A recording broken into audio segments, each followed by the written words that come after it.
¿Has notado alguna vez como los momentos más tranquilos a veces se sienten más ruidosos? Como si el silencio diera voz, peso y forma a tus penas no expresadas en la oscuridad.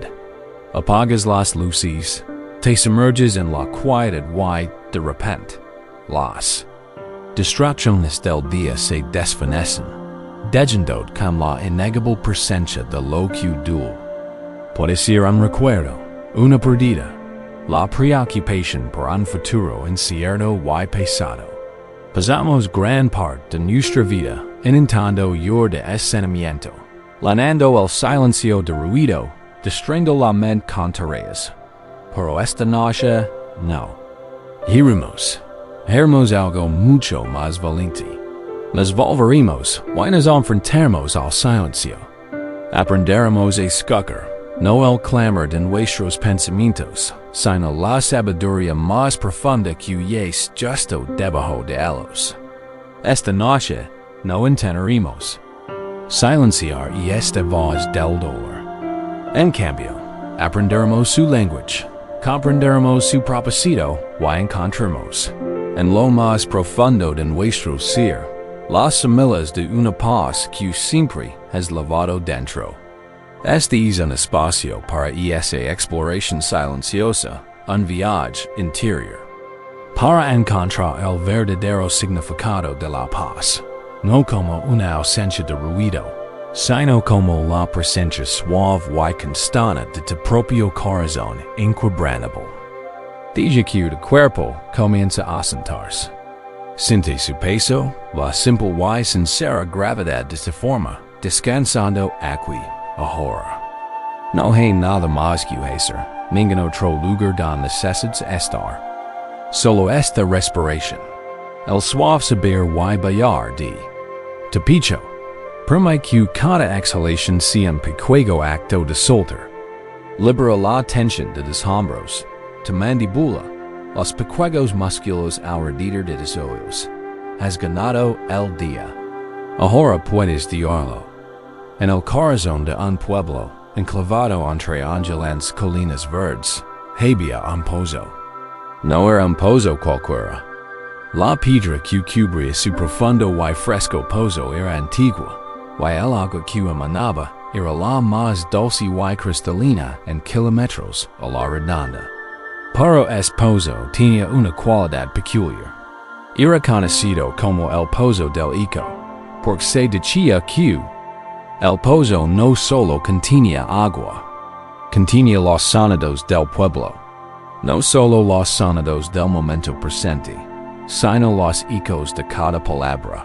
Cada risa y cada lágrima que se había derramado junto a su borde de piedra. Cuando un niño ría con alegría al sacar un cubo, y esa risa se filtraba en el agua, y durante días, quienes la bebían sentían un destello de alegría inexplicable. Cuando un granjero murmuraba sus preocupaciones por la cosa, y esa ansiedad se llenaba el y el pueblo sentía una sutil inquietud colectiva. Pero, sobre todo, el pozo retenía la tristeza. Cuando una joven lloraba por un amor que se había ido, o una familia lloraba una pérdida, su dolor se perdía en la fría oscuridad, y el agua lavaba un rostro de esa angustia durante mucho tiempo. Los aldeanos lo sabían. Habían crecido con el temperamento del pozo. Comprendían que el agua que bebían no era solo agua. Era la historia emotiva de su comunidad. Por un tiempo, lo aceptaron. Pero con el paso de los ecos, una generación se cansó de la tristeza del agua. Los ecos de viejas penas parecen perdurar más que los ecos de la alegría. El recuerdo de una gran hambruna, un invierno crudo, una disputa familiar. Estos dolores habían calado profundamente en las piedras, y parecen no desaparecer nunca del todo. El agua seguía nutriéndolos, los mantenía vivos, pero llevaba consigo un persistente y latente sabor a melancolía edad, se convoco un consejo. Debemos celar el pozo. Declaro en joven llamado Kale. Nos retiene en el pasado. Nos obliga a beber el dolor de nuestros abuelos. Deberíamos cavar un pozo nuevo. Un pozo silencioso. Uno que solo de agua. No recuerdos. Muchos estuvieron de acuerdo. La idea de agua fresca y sin cargas irretenedora. Parece una oportunidad para empezar de nuevo. Para lavar las penas que los aferben. Para Olara, una de las ancianas de la aldea, una mujer cuyos ojos albergaban la sabiduría de muchas estaciones, se puso de pie para hablar. Si celas el pozo. Dio con voz suave, pero clara, no borrarás las penas. Solo fingerás que nunca estuvieron allí. El dolor no desaparecerá del mundo. Simplemente se asentará en las partes de nosotros mismos que nos negamos a mirar. Serás como una persona que, al tener una herida, simplemente la cubrirá con un pano limpio cada día, fingiendo que la herida subsiste no se supera. ¿Y entonces qué haremos? Preguntó Kale, frustrado. ¿Acaso estamos destinados a vivir tristeza para siempre? En ese momento, un monje viajero, que había estado sentado en silencio al fondo de la reunión, escuchando con una sonrisa amable, se adelantó. Era modesto, vestía una túnica sencilla, pero su presencia tenía una quietud que atrajo la atención. Quizás, comenzó el monje, con una voz como la tranquila superficie de un estanque. El problema no es que recuerde. Bien, el problema es lo que les he estado pidiendo que recuerde. Camino hasta el borde del pozo, y miró hacia abajo, a su ojo oscuro y reflexivo. Has traído aquí tus lágrimas. Has traído tus preocupaciones. El pozo las ha guardado fielmente para ti. Pero, ¿alguna vez has comprado una canción sin motivo? ¿Alguna vez has susurrado una alegría secreta en sus profundidades? ¿Alguna vez has cantado la historia de un gesto de bondad que recibiste o la belleza del amanecer de esta mañana? Se volvió hacia los aldeanos. Quieren celar el pozo, porque refleja su dolor. Pero un recuerdo no es una manca que se puede borrar. Es una nota en una canción. Su canción se ha vuelto triste, porque solo la han cantado con notas tristes. No pueden deshacer las notas cantadas, pero sí añadir otras nuevas. Pueden cambiar la melodía. Siguiendo su propio consejo, el monje se arrodilló. Se inclinó. Sobre el pozo y, con voz clara y firme, comenzó a cantar la bondad de la mujer que le había servido una comida caliente a su llegada. Describió el vibrante color de las flores silvestres que crecen en el camino hacia el pueblo. Tarareó una melodía sencilla y apacible, diciendo que las notas caen en el agua como suaves guijarros. Alara, la mayor, sonrió y se arrodilló a su lado. Habló de la alegría de ver a su nido dar sus primeros pasos. Kale, indeciso al principio, finalmente se arrodilló también. Habló de su amor por su pareja, un sentimiento que rara vez expresaba, y del orgullo que sentía por su oficio. Ano a ano, los aldeanos se acercaron al pozo. No compartieron grandes historias, sino pequeñas y sencillas verdades. Una buena comida, un fuego cálido, una broma infantil, la sensación del sol en la piel. Llenar en el pozo de nuevos sonidos, nuevas vibraciones, nuevos ruido no dejaron de sacar agua. Siguieron bebiendo del pozo resonante. Y algo curioso ocurrió. El agua empezó a cambiar. Las viejas penas seguían ahí, tenues ecos en el fondo, un recordatorio de la resiliencia y la historia de su pueblo. pero ya no eran el sabor dominante. Ahora formaban parte de un sabor mucho más rico y complejo. El agua ahora sabe a bondad, alegrías serenas, a risas compartidas, a gratitud sencilla y profunda. No habían borrado su dolor. Lo habían integrado. Habían sanado el agua no salando sus profundidades, sino acrecentándolas. Es pozo es como el pozo profundo de tu subconsciente. Lo continúa do. Cada herida del pasado, cada tristeza persistente, cada eco de una palabra dura o un momento de fracaso. Y cuando estás en silencio, cuando estás quieto, extraes agua de es pozo y saboreas los recuerdos que guarda. Tu primer instinto, como el joven Kale, podría ser celarlo. Decir, no sentir esto, no pensar en esto, buscar una distracción. Intentemos cavar un nuevo pozo, un pozo feliz.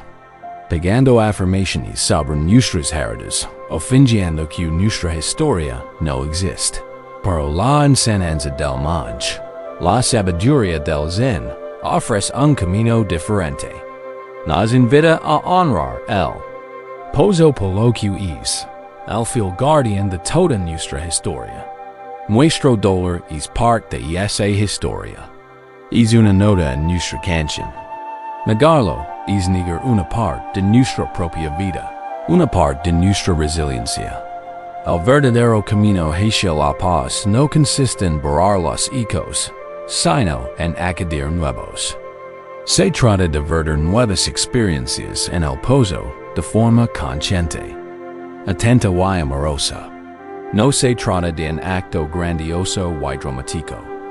Es una práctica pequeña, sutil y diaria dada así que ahora, mientras llegas aquí, acercémonos al borde de tu propio pozo interior. Deja que tu conciencia descienda hacia ese espacio interior tranquilo. No temas lo que encuentras allí. Puede que haya ecos de tristeza, soledad o miedo. Reconócelos. Este no hay porque fueron reales. Son parte de la historia que te trajo a este preciso momento. Deja que uno de esos ecos, el recuerdo persistente de una herida pasada, surge suavemente a la superficie. No te sumerges en su dramatismo. Simplemente obsérvalo como un tinte en el agua. Observa su forma, su textura. Es una pena que el pozo ha estado guardando para ti. Ahora, seguiremos la guía del monje. No estamos aquí para combatir este eco. Estamos aquí para contribuir a él. Recuerda un momento de calidez sencilla y sin complications. No tiene por qué ser un gran triunfo. Quizás fue la sensación de una mascota descansando la cabeza en tu regazo.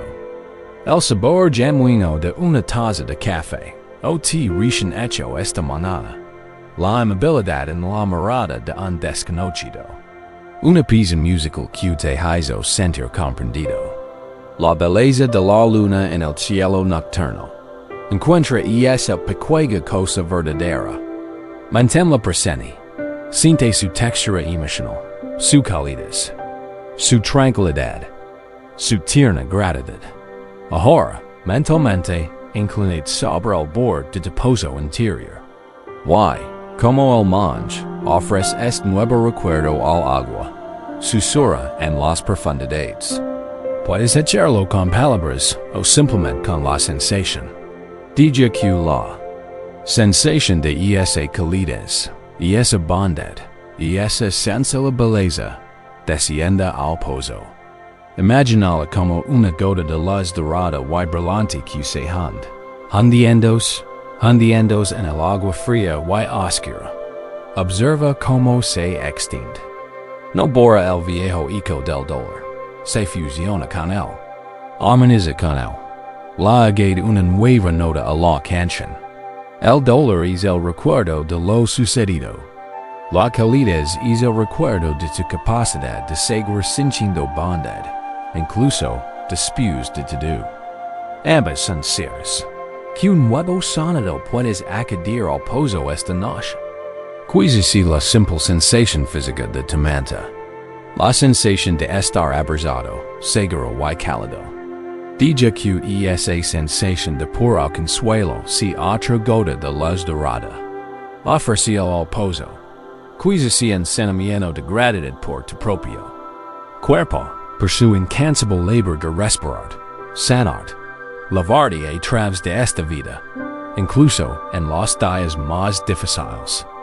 Diga que esa gratitud si otro sonido, otro color, otra nota vertida en el agua dada. El objetivo no es tener un pozo vacío de historia. El objetivo es tener un pozo tan lleno de pequeñas alegrías acumuladas, tan rico en momentos de calidez y gratitud, conscientemente reconocidos, que las tristezas encuentran su lugar. Se convierten en las notas graves, los tonos profundos y resonantes que dan profundidad a la música, mientras que las notas más ligeras de alegría y paz danzan sobre ellas. Este es el verdadero significado de la paz. No es una vida silenciosa. Es una vida en la que has aprendido a cantar una canción más hermosa y completa en el corazón de decir, eres el aldino y el monje. Eres quien siente la vieja tristeza. Y quien tiene el poder de traer una nueva alegría dada así que, mientras te adentras más en el espacio entre la vigilia y el sueño, simplemente descansa junto a tu fuente. No hay necesidad de esforzarte en forzar nada. Simplemente mantén la intención de dejar entrar lo dulce. Una sensación de suavidad, una sensación de tranquilidad. Un agradecimiento silencioso por la quietud de ese momento. Diga que estos son los últimos ecos que arrojas al agua esta noche. Y confía en que, con cada gota, el agua que bebas mañana será un poco más dulce, un poco más clara, un poco más plena. Los ecos no son tus enemigos. Simplemente esperan el final de todas y la canción. El pozo nos recuerda los recuerdos que llevamos dentro, la historia colectiva que llevamos dentro. Pero ¿qué hay de las historias que nunca terminaron? ¿Qué hay de las conversaciones que terminaron demasiado pronto o de las palabras que nunca se dijeron? Gran parte de nuestra agitación interior no proviene de lo sucedido, sino del peso inexpresado de nuestros sentimientos sobre lo sucedido. Un dolor silencioso, un perdón no expresado, una ira que nunca se expresó. Estos sentimientos viven dentro de nosotros como cartas célidas, que se vuelven más pesadas con cada año que pasa, dirigidas a personas o situaciones que ya no están en nuestro alcance. En una pequeña cabana azotada por el viento, junto al mar vivía una mujer llamada Lyra. Su esposo, pescador, había muerto en las olas muchas ecos atrás. El pueblo la veía como una figura de dolor silencioso y incesante. Vivía sus días con una gracia que parece frágil, como si pudiera romperse en cualquier momento. Lo que no veían era su ritual nocturno cada noche.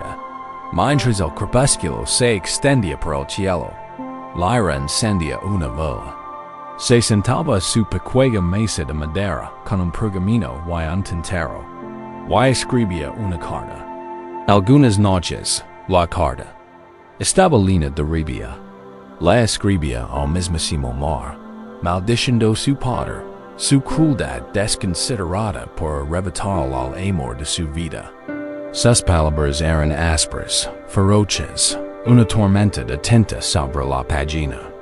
Describió su soledad con detalles viscerales, el frío en la cama, el silencio que gritaba en la casa, que una vez estuvo llena de su risa.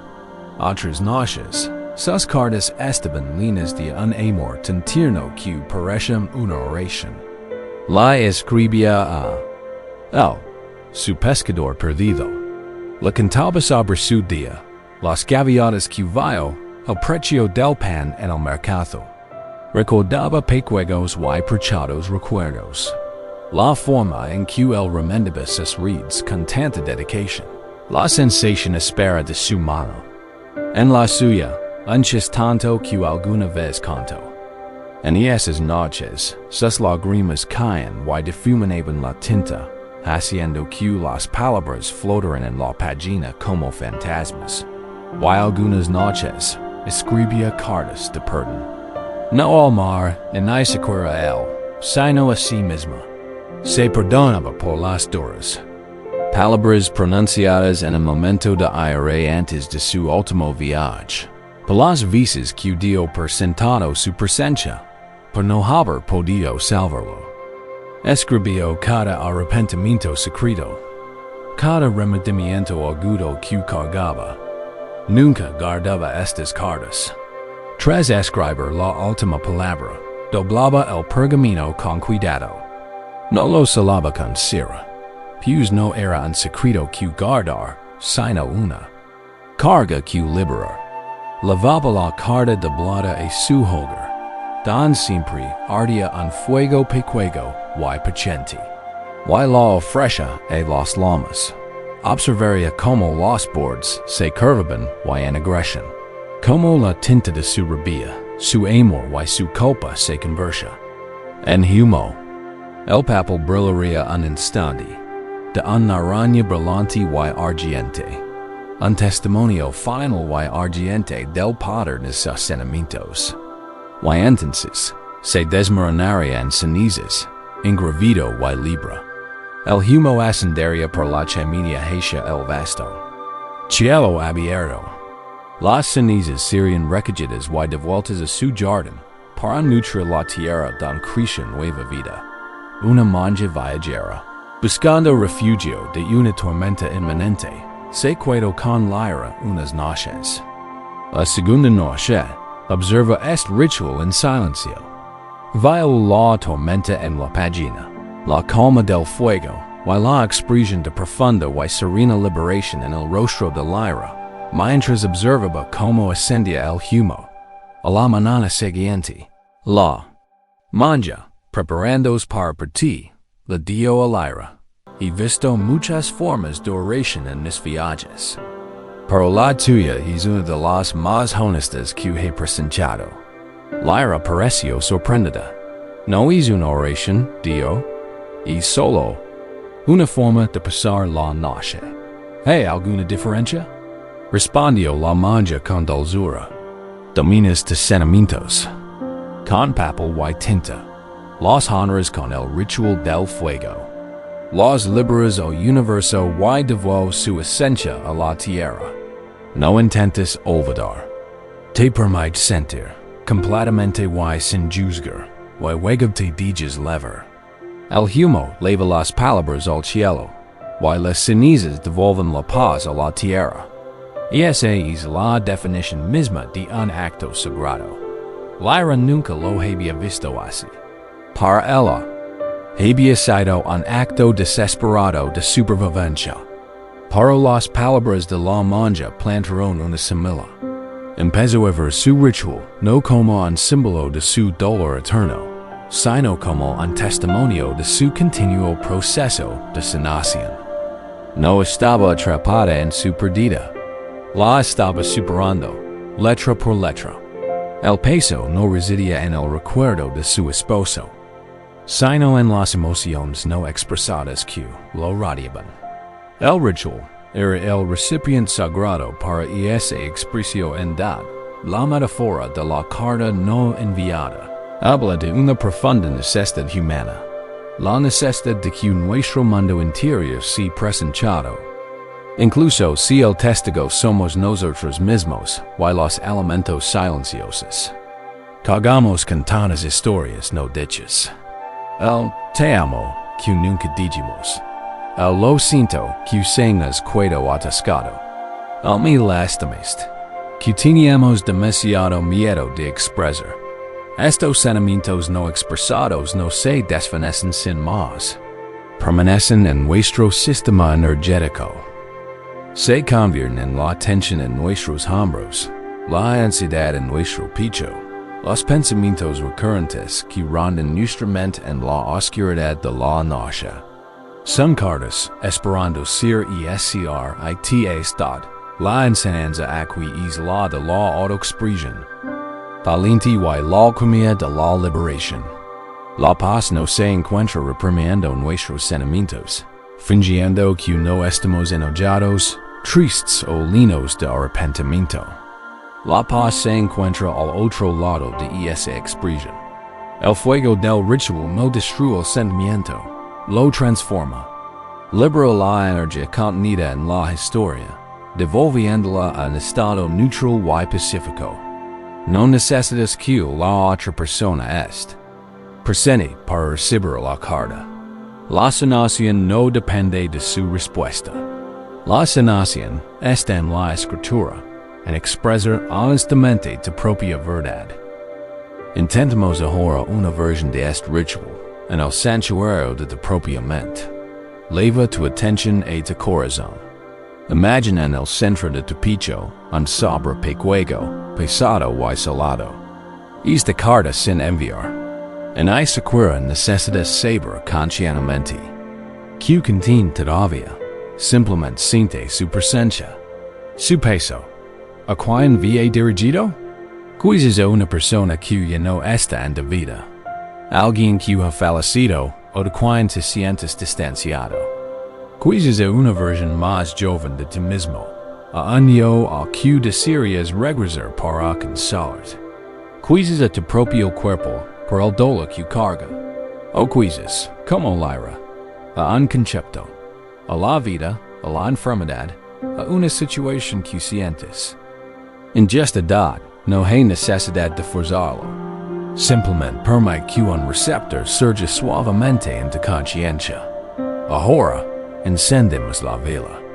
Visualiza mentalmente una llama única y firme que aparece ante ti.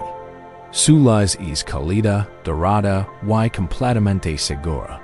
Esta llama representa tu conciencia compasiva. Es una luz que puede albergar cualquier verdad sin quemarse. Ante esta llama, firme, puede ser honesto. Diga que el contenido de la carta empieza a tomar forma. ¿Qué es lo primero que debes decir? Que salga sin censura. Si es aire, que las palabras son aire mi sistano. Estoy furioso por tu fuiste. Estoy furioso por lo que pasó. Diga que su energía se eleva, no para que puedas actuar en consecuencia, sino para que finalmente puedas reconocer su presencia. Observa las palabras, nítidas y oscuras, apareciendo en el pergamino de tu mente. Si el sentimiento es de dolor, que las palabras son suaves y tristes, te extrago. El mundo es menos brillante sin ti. Lamento mucho lo que se perdió. Diga que las lágrimas de las palabras se aiguen. Si el sentimiento es amor, déjalo fluir. Nunca te diga cuánto significabas para mí. Estoy muy agradecida por el tiempo que pasamos juntos. Te amo. Y si es una carta dirigida a ti mismo, sé exquisitamente amable. Te perdono. En ese momento, así es lo mejor que podías con lo que sabías. Te libero del peso de la perfección en ti, tu tiempo. Completa la carta. No digas nada sin decir. Este es tu espacio sagrado, tu ritual privado. La mano de tu conciencia está aquí para presenciarlo todo sin juzgar. Esta es tu verdad. Ahora, en tu mente, la carta está completa. Todas las palabras, todos los sentimientos, están ahí en la página. Siente su verdad. Siente el alivio de haber dado finalmente voz. Dobla la carta. Un doblez, luego otro. Y ahora, acerca la llama. Observa la vela ardiendo sin parar. Un pequeño sol en la oscuridad de tu mente. Sujeta la carta por el borde. Observa como una esquina se incendia. Una pequeña línea naranja brillante empieza royal papel. Se mueve lento y respetuosamente. Mientras el papelard observa como las palabras que escribiste se convierten en voz. La energía de la ira no es un ataque. Simplemente se transforma en energía pura y liberada. La energía del dolor no es tristeza. Se transforma en una suave y brillante luz de amor. La energía del arrepentimiento se transforma en la luz de la sabiduría. Adat no estás distrayendo el recuerdo. Estás liberando la carga emocional que te mantenía atado a él. Toda la carga es ahora consumida por este fuego suave y transformador. Solo queda un suave montón de ceniza gris engravida. El humo que eleva la ausencia de tus sentimientos. Liberados, se eleva en espiral. Observa como asciende. Sub, sail de los confines de tu mente y se disuelve en el vasto y infinito cielo de la conciencia. Se libera. Es libera.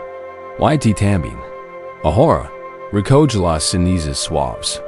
Siente mentalmente su ligereza en la palma de tu mano.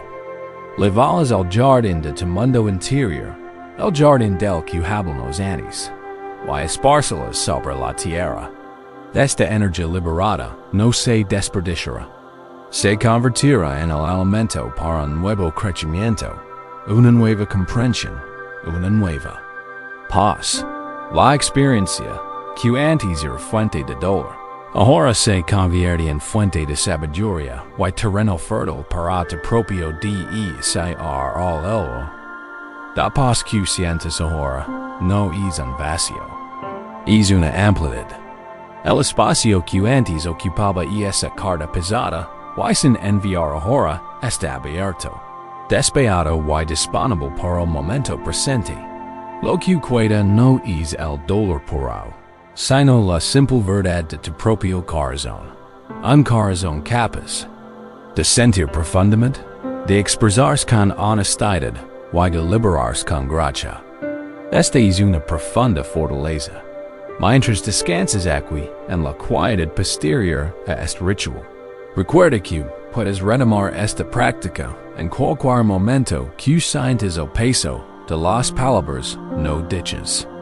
La vela de tu conciencia siempre está disponible. El fuego de la transformación siempre está esperando. El camino de la liberación siempre está abierto. No necesitas cargar con el peso de historias inconclusas. Puedes darles voz, entregarlas al fuego y devolver su sabiduría a la tierra de tu propio ser. Deja que la quietud que sigue sea una quietud verdadera, no de represión, sino de plenitud. Hemos honrado los ecos del pasado, y nos hemos liberado del peso de las palabras no dichas. Hemos trabajado con las historias que nos han sucedido. Pero, ¿qué pasa con las historias que nos contamos sobre nosotros mismos? ¿Qué pasa con la sensación fundamental de ser, de alguna manera, defectuosos, incompletos o rotos? Con frecuencia caminamos por la vida con la sensación de que hay una grieta que atraviesa nuestro ser. Una grieta de fracasos pasados, de insuficiencias percibidas, de no ser quienes creemos ser. Debería gastamos una enorme energía intentando ocultar esta grieta, taparla, presentar una superficie lisa y perfecta al mundo. Había un joven man zen llamado Ren, un perfeccionista. Barría los senderos del templo con tal precisión que no se atrevía a dar en una sola joya suelta. Su caligrafía era técnicamente impecable. Su recitación de los sutras era métricamente perfecta. Sin embargo, su maestro, el anciano abad Kenji, a menudo lo miraba con un suspiro que Ren no lograba descifrar. No era desaprobación, pero tampoco elogio. Era algo más. Compasivo dad, la posición más perchada de Ren era una sencilla taza de té. Había sido de su padre, al ferrero. La había traído consigo al monasterio, un último vínculo con la vida que había dejado atrás.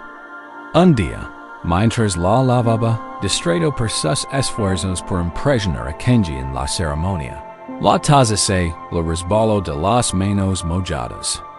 No se rompió, pero apareció una grieta delgada y oscura que se extendía desde el borde casi hasta la base. A Ren se le encogió el corazón. Lo único perfecto que sentía tener, el símbolo de su herencia y su esfuerzo, ahora estaba defectuoso. Estaba arruinado. Sintió una oleada de vergüenza, como si la grieta en la taza fuera un reflejo de su propia falla interna, de su propia falta de atención. Su primer instinto fue tirarla, ocultar la evidencia de su error. Estaba a punto de tirarlo a la basura cuando Kenji entró en silencio al lavadero. El anciano abad vio la copa en la mano de Ren y la desesperación en su rostro. Ah, tío Kenji, con voz suave. Tomó la taza de Ren y la levantó a contraluz, girándola lentamente. La taza ha tenido una experiencia. Ren, confundido, murmuró: Maestro, está roto. Es inútil. ¿Roto? Kenji arqueó una ceja. ¿Ya no retiene agua? Levo la taza al cuenco y la llenó. Una gotita diminuta se coló lentamente por la grieta y se deslizó por el exterior, pero la taza permaneció llena. Retiene agua, dijo Kenji simplemente. De hecho, puede que ahora incluso contenga más. ¿Más? ¿Cómo puede contener más? Preguntó Ren, exasperado. Ahora guarda una historia, dijo Kenji con ojos brillantes. Le devolvió la taza a Ren. De ahora en adelante, quiero que uses solo esta taza para ti. Y cuando bebas, quiero que hagas algo específico. Gira siempre la taza de modo que la grieta quede hacia ti. Coloca el pulgar sobre ella. Siente su textura. Que si la parte de la taza que te resulta más íntima. Durante semanas, Ren siguió las instrucciones de su maestro con pesar. Cada vez que bebía su té, sentía la línea irregular de la grieta contra su pulgar.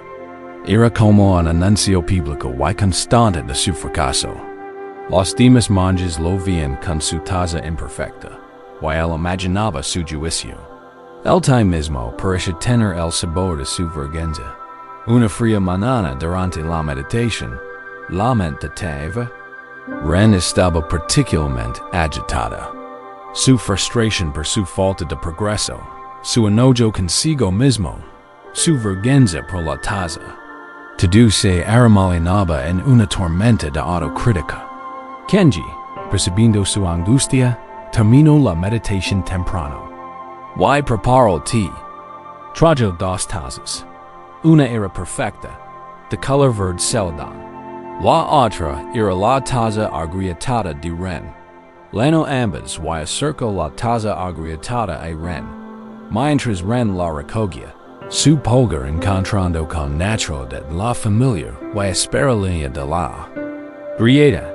Kenji habló en voz baja. ¿Ves esa grieta, Ren? ¿Y ves el fracaso? ¿Ves algo que debería estar oculto? Veo el lugar donde la taza se volvió única.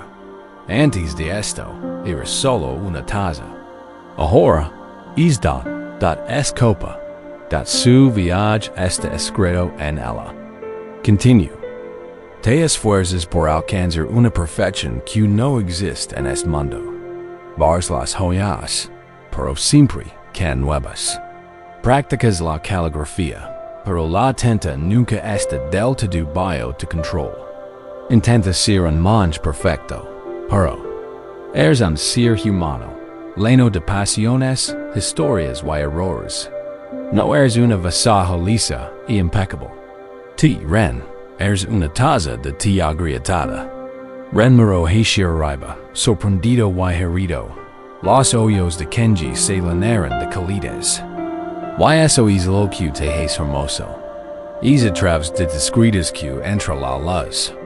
Isa través de desherdas que de compasión puede fluir. Si fueras perfecto, jamás podrías comprender el sufrimiento ajeno. Serías algo frío y estero. Tú, guiada esta conexión con la humanidad. Es la fuente de potencial para la bondad. Señalo un hermoso jarrón de cerámica en un estante cercano. Era antiguo, y una red de brillantes líneas doradas entrecruzaba su superficie. En mi tierra, natal de Yokenji, existe una forma de arte llamada kintsugi. Cuando una pieza preciosa de cerámica se rompe, no la tiramos. La reparamos. Reparamos las piezas con laca mezclada con oro en polvo. Lo hacemos por creemos que cuando algo ha sufrido daños y tiene una historia, se vuelve más hermoso. Las costuras doradas no ocultan el daño, explico. Lo resultan. Proclaman que la pieza es más hermosa por haber sido rota. La rotura no es un final vergonzoso. Es el comienzo de una nueva historia, más resiliente y más hermosa. Miró profundamente. Eran a los ojos. Deja de intentar ocultar tu grieta, hijo mío. Deja de avergonzarte.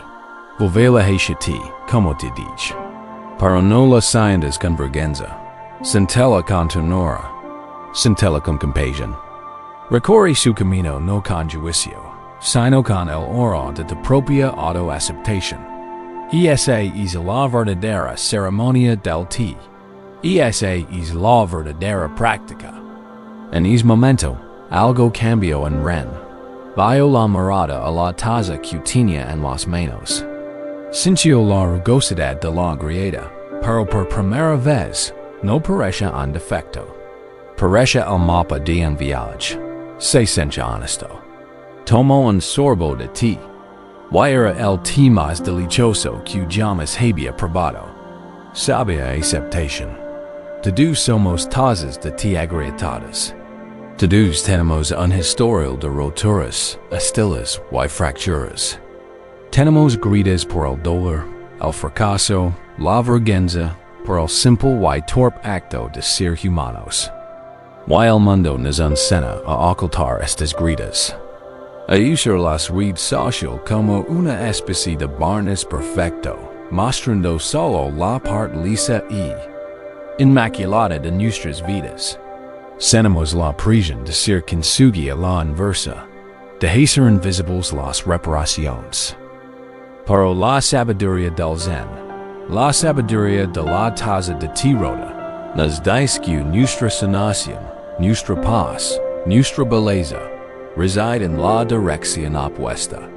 Reside en honrar nuestra historia, en toda su extensión. El verdadero significado de la paz no reside en alcanzar un estado de perfección impecable, sino en encontrar un estado de autoaceptación radical y tierna. Practicamos esto, a tu cuerpo.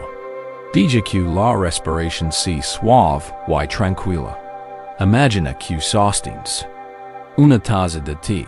Esta taza te representa. ¿Cómo es? ¿De qué colores? ¿Qué forma tiene? Simplemente sosténla en tus manos. Ahora, con valencia y delicadeza, permite ver sus grietas. No las inventes. Solo observa las que ya conoces con claridad. Puede que haya una pequeña grieta de un fracaso que no te puedes perdonar. Una lasciva, de una relación que terminó mal. Una fractura profunda por un trauma o una pérdida. Un lugar donde el esmalte se ha desgastado por ecos de ansiedad. Observa estas imperfecciones. Nuestro instinto nos hace retroceder. Sentir esa familiar punzada de vergüenza o arrepentimiento. Por esta noche, probemos algo diferente. Practicamos kintsugi del corazón. Imagina que tienes un cuenco pequeño. En él hay una laca de compasión. Pura y incondicional. Y junto a ella, He un pequego montoncito de polvo de oro liquido y brillante. Est oro es tu autoaceptación. Es la luz de tu propia conciencia. Sumerge un penso muy fino en la laca de la compasión. Y con sumo cuidado y ternura, traza una de las gritas de tu taza. Al trazarla, no la estés juzgando. No estés diciendo que desaparezca. Simplemente, la estés reconociendo con amor. Estés diciendo, te veo. Sé que esto duele. Perteneces aquí. Eres parte de esta historia. Ahora, toma el pincel y sumergelo en el oro líquido de la aceptación. Vuelve a trazar esa misma línea. Observa cómo la grieta se lina con este hermoso, cálido y brillante oro. No desaparece. Se transforma. Lo que antes era una línea de ruptura, ahora es una línea de belleza. Es un río de luz. Cuenta la historia de tu resiliencia. Pasa a la siguiente grieta. Un recuerdo diferente. Una herida distinta. De nuevo, la suave laca de la compasión. Reconociendo el dolor. Y luego, el oro brillante de la aceptación. Lanando la línea de luz.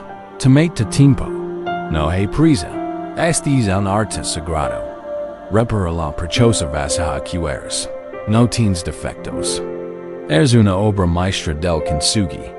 Cada línea dorada en tu superficie es testimonio de una batalla que sobreviviste. Una lección que aprendiste. Un dolor que lavaste con gracia. Ahora, sos en tu copa. Completamente reparada en tus manos. Está cercada por ríos de oro. Es luminosa. Es mucho más hermosa, más interesante, más profunda. Ramas que la taza perfecta que alguna vez creas tener. Es hermosa no a pesar de su historia, sino gracias a ella. Enteramente, lina esta. Taza con un tibio y sanador. Este es la paz que buscas. Leva la taza a tus labios. Al beber, recuerda que bebes de un recipiente que ti mismo has creado. Que se ha sanado no negando su fragilidad, sino honrándola. Al ti que bebes está impregnado del oro de tu propia aceptación. Te reconforta por dentro y por fuera. Este es el sabor de la verdadera paz. Descansa con esta imagen. La imagen de ti, como esta hermosa y luminosa copa de vida dorada.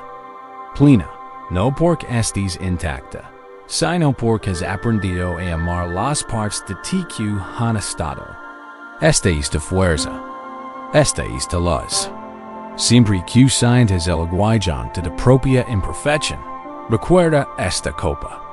Recuerda que tus gritas son perdón entre la luz y perdón puede fluir de amor. Hemos mirado hacia nuestro interior, a los recuerdos que cargamos y a las gritas de nuestro propio ser. Hemos practicado la aceptación y la liberación. Para que sucede cuando nuestro estado interior choca con el mundo exterior. Podemos encontrar algo de paz en nuestra meditación. Podemos aprender a amar nuestra taza de té agrietada. Para luego nos adentramos en el caos de la vida y encontramos resistencia. La vida no siempre fly en la dirección que decimos. Los planes fracasan. La gente decepciona. Las circunstancias cambian. Y nuestro instinto inmediato, profundamente arraigado, es luchar, resistir. Intentar forzar el río de la vida para que fluya en la dirección de nuestra propia voluntad. Esta lucha, este empuje constante y agitador contra la corriente, es quizás el mayor ladrón de nuestra paz. En un monasterio encaramado en lo alto de una montaña, vivía un monje llamado Haru. Era excepcionalmente brillante, disciplinado y profundamente devoto, pero lo atormentaba un único y poderoso deseo. El deseo de control.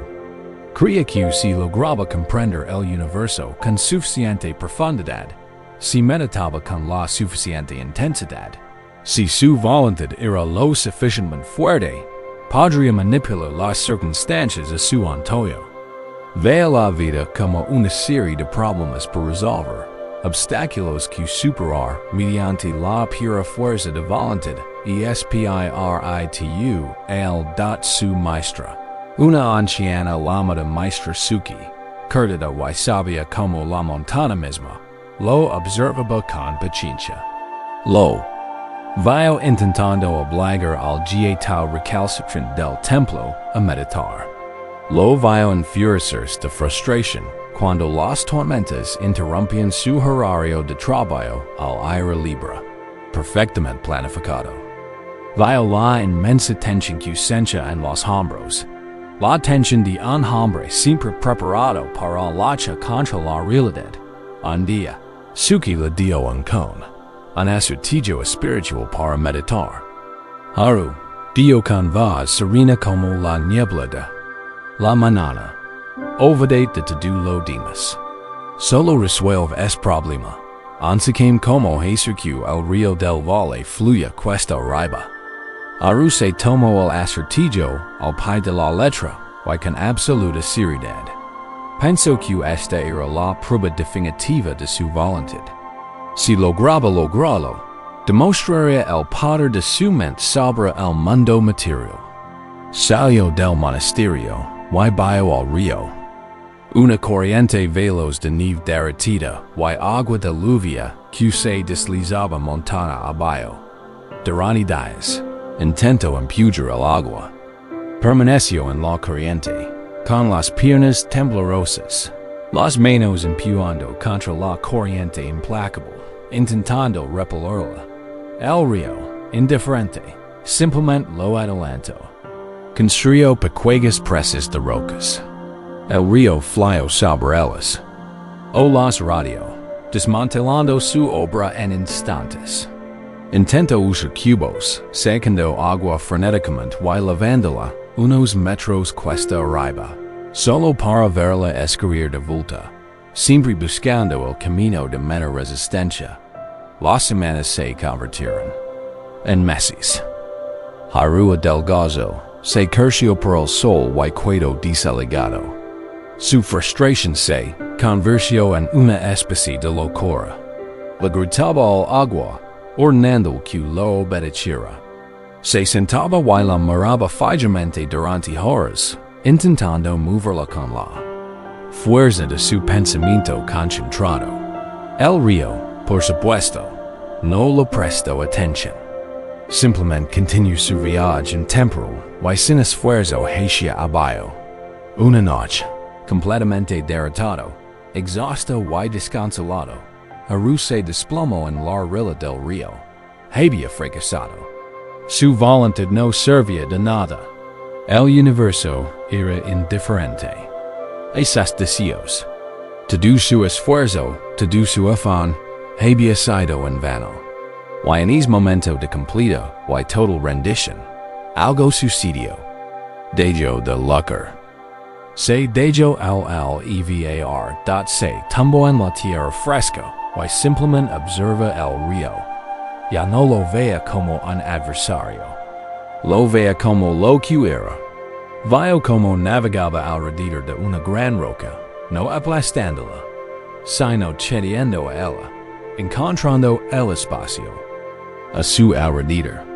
Vio como se acumulaba en tranquilos remolinos, cobrando fuerza antes de seguir adelante. Vio su poder, pero no era un poder de fuerza, sino un poder de persistencia, de tolerancia, de seguir su propia naturaleza. Por primera vez, sintió una sensación de paz junto al agua, no una sensación de conflicto. Debió de haberse cuidado dormido, porque lo despertó una suave caricia en el hombro. Era la maestra Suki. Estaba sentada a su lado, con una presencia tan silenciosa y firme como las piedras. No le preguntó por su progreso. Simplemente se sentó con él, observando el río mientras el sol comenzaba a ponerse, tras un largo y reconfortante silencio. Senalo no hacia el río, sino hacia el cielo. El aire del atardecer refrescaba, y una fina niebla comenzaba a elevarse desde la superficie del agua, atrapando los últimos rayos dorados del sol. Has estado intentando forzar el curso del río, Haru, Dio en voz baja. No puedes hacer que el río fluya cuesta arriba, luchando contra su natura. Señaló de nuevo la niebla que se alzaba. Para Mayra, el río regresa a la cima de la montaña cada día. Regresa a su fuente. Pero no lo hace luchando contra la corriente. Lo hace cediendo a un poder superior. Se entrega al calor del sol. Se convierte en luz. Se desprende de su forma de agua, y en esa entrega, se eleva sin esfuerzo. Y es elevado de vuelta a las alturas desde donde puede reanudar su viaje.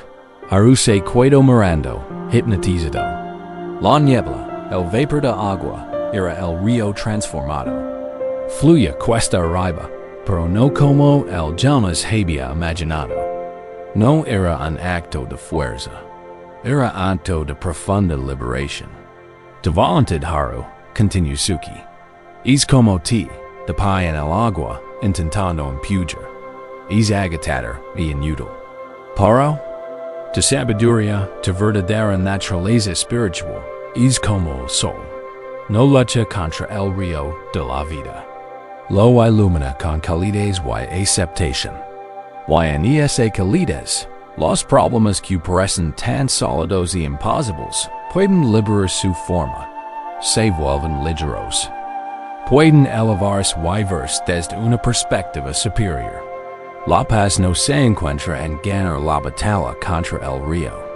La paz es la calidez del sol que permite la transformación. Esta historia es una poderosa metáfora de nuestras propias vidas. El río es el fluir de los acontecimientos, la corriente incesante de lo que es. Nuestra voluntad, nuestro ego, es Haru, de pie en el agua, insistiendo en que siga otro camino. Queremos un ascenso, pero nos ignoran. Queremos una relación fácil, pero es un desafío. Queremos un cuerpo sano, pero se enferma. Y nos esforzamos, luchamos, construimos nuestras pequeñas barreras de control, y nos agitamos en la lucha de la enseñanza del río. Es una piedra angular del pensamiento de este y zen. El principio de que a menudo se traduce como acción, sin esfuerzo o no hacer. No significa ser pasivo y perezoso. Significa actuar en armonía con el fluir natural de las cosas, en lugar de luchar contra él. Es la inteligencia del marinero que aprovecha el viento en lugar de intentar remar contra él. En contra la paz es aprender a distinguir entre lo que puedes cambiar y lo que no. Y para lo que no puedes cambiar, se trata de aprender a ser como el sol. Se trata de aplicar calidez, aceptación y una perspectiva más amplia, en lugar de la fuerza bruta. Levemos esta enseñanza en nuestros propios cuerpos, en nuestras propias vidas, ahora mismo. Vuelve a sentir tu respiración. Cada respiración es un pequeño río que fly hacia adentro y hacia afuera. No tienes que forzarla. Sucede. Tu cuerpo sabe cómo hacerlo. Por un momento, simplemente descansa en este ritmo. Natural y sin esfuerzo. Ahora, piensa en un área de tu vida donde sientes que estás luchando. Una situación en la que vas contra corriente. Puede ser un conflicto con alguien, una frustración en el trabajo, una lucha con un hábito personal. Siente la tensión de esta lucha en tu cuerpo. ¿Dónde la mantienes? ¿En la mandíbula apretada? ¿En los hombros tensos? ¿En el estómago revuelto? Esta es la sensación de ser Haru en el río. Reconoce esta sensación. Reconoce el agotamiento que con el eleva No tienes que resolver el problema ahora. Simplemente vamos a cambiar nuestra relación con él. Imagina que puedes salir del río. Imagina que caminas hasta la orilla cubierta de hierba y encuentras un lugar cómodo y cálido para sentarte al sol. Ahora eres la maestra Suki, simplemente observando. Desde esta perspectiva, observa la situación, el río de tu problema, fluyendo. Ya no estás en él, lo estás observando. Observa las diferentes corrientes, los diferentes obstáculos, las rocas, las diferentes velocidades. No lo ves como una afrenta personal, sino como un proceso natural, como el río. Ahora, siente la calidez del sol en tu piel. El sol representa la sabiduría suprema, tu conciencia compasiva. Es la parte de ti que no necesita lucro. Es la parte de ti que simplemente puede estar presente con lo que es vibril dado sentir este calor. Imagínalo extendiéndose desde y irradiando sobre el río de tu problema. No intentes detenerlo. No intentes cambiar su curso. Simplemente lo banas con la calidad luz dorada de la aceptación. ¿Qué le sucede al río cuando el sol lo ilumina? La niebla empieza a levantarse. Pequeñas partículas del problema, liberadas de su forma pesada y acuosa, empiezan a flotar hacia arriba. Una vieja aire, una crincha rigida, un miedo al futuro, pierden su densidad. Se vuelven más ligeras. Se elevan hacia ti, no como problemas abrumadores, sino como pequeñas nubes de información. A medida que esta niebla de comprensión se eleva, quizás ves la situación desde una nueva perspectiva. Quizás ves la perspectiva de la otra persona. Quizás ves una salida al obstáculo que no podías ver cuando estabas en el agua, luchando. Quizás te das cuenta de que lo único que puedes controlar es tu propia calidez, tu propia respu y esta. No necesitas tener la respuesta. El objetivo de esta meditación no es resolver el problema, sino dar de lucro. El objetivo es pasar de ser el hombre en el río a ser el sol que lo ilumina. Este es el cambio de la voluntad a la sabiduría. Este es el cambio de la lucha a la paz. El verdadero significado de la paz reside en esta profunda entrega. No es una entrega que implica rendirse, sino una entrega que implica renunciar a todo, entregando el problema a una perspectiva más elevada, confiando en que, al soltar la prisión, permites que surja una solución diferente, más elegante, más natural y, en definitiva, más efectividad. Así que, mientras descansas aquí, deja ir la lucha. Sal del río. Siente la calidez del sol de tu propia conciencia. Deja que el río de la vida fluya como quiera. Estás a salvo en la orilla. Estás cálido. Y desde aquí, puedes verlo todo con mucha más claridad. En esta liberación, hay una paz inmensa y poderosa. El sonido del agua fluyendo se vuelve muy suave, casi subliminal. Y se superpone con un tono de campana claro, único y resonante que suena una vez, y luego se desvanece lentamente en el silencio. Hemos salido del río de las circunstancias externas, y hemos encontrado un lugar de observación pacífica. Este es un paso crucial. Para una vez sentados en ese tranquilo relajo, nos damos cuenta de otro tipo de actividad. Otro tipo de paisaje que requiere nuestra atención. Este es el paisaje interior, el jardín de la mente. Porque incluso cuando el mundo exterior está en calma, este jardín interior puede ser un lugar de caos, invadido por la maleza de la preocupación, asfixiado por las espinas de la autocrítica, y sembrado de las hojas muertas de viejos resentimientos. Muchas personas tratan su mente como un campo de batalla. Ven en pensamiento negativo, y lo atacan. Intenten arrancar la maleza de la ansiedad de raíz, solo para descubrir que esta lucha violenta revuelve la tierra, perturba las demás plantas y, de alguna manera, parecen brotar 10 malezas más en su lugar. La lucha por la paz interior se convierte en una brutal guerra interna, y las guerras nunca son pacíficas. El Zen ofrece un enfoque más amable, sabio y mucho más efectivo. El de un jardinero paciente, en un valle famoso por sus hermosos jardines, vivía una anciana llamada Anzu. Su jardín no era el más grandioso en el más exótico, pero todos los que lo visitaban notaban la profunda paz que impregnaba el aire. Se sentía tranquilo, equilibrado y profundamente vivo. Había malezas en su jardín, como en cualquier otro. Trebles, dientes de león rebels, cardos oportunistas. Sin embargo, no parecen estar estrangulando la vida del jardín. Simplemente estaban. Ali, un joven y entusiasta estudiante de horticultura, fue a visitarla, decidido a aprender sus secretos. Vio a Anzu paseando por su jardín y quedó desconcertado por su método.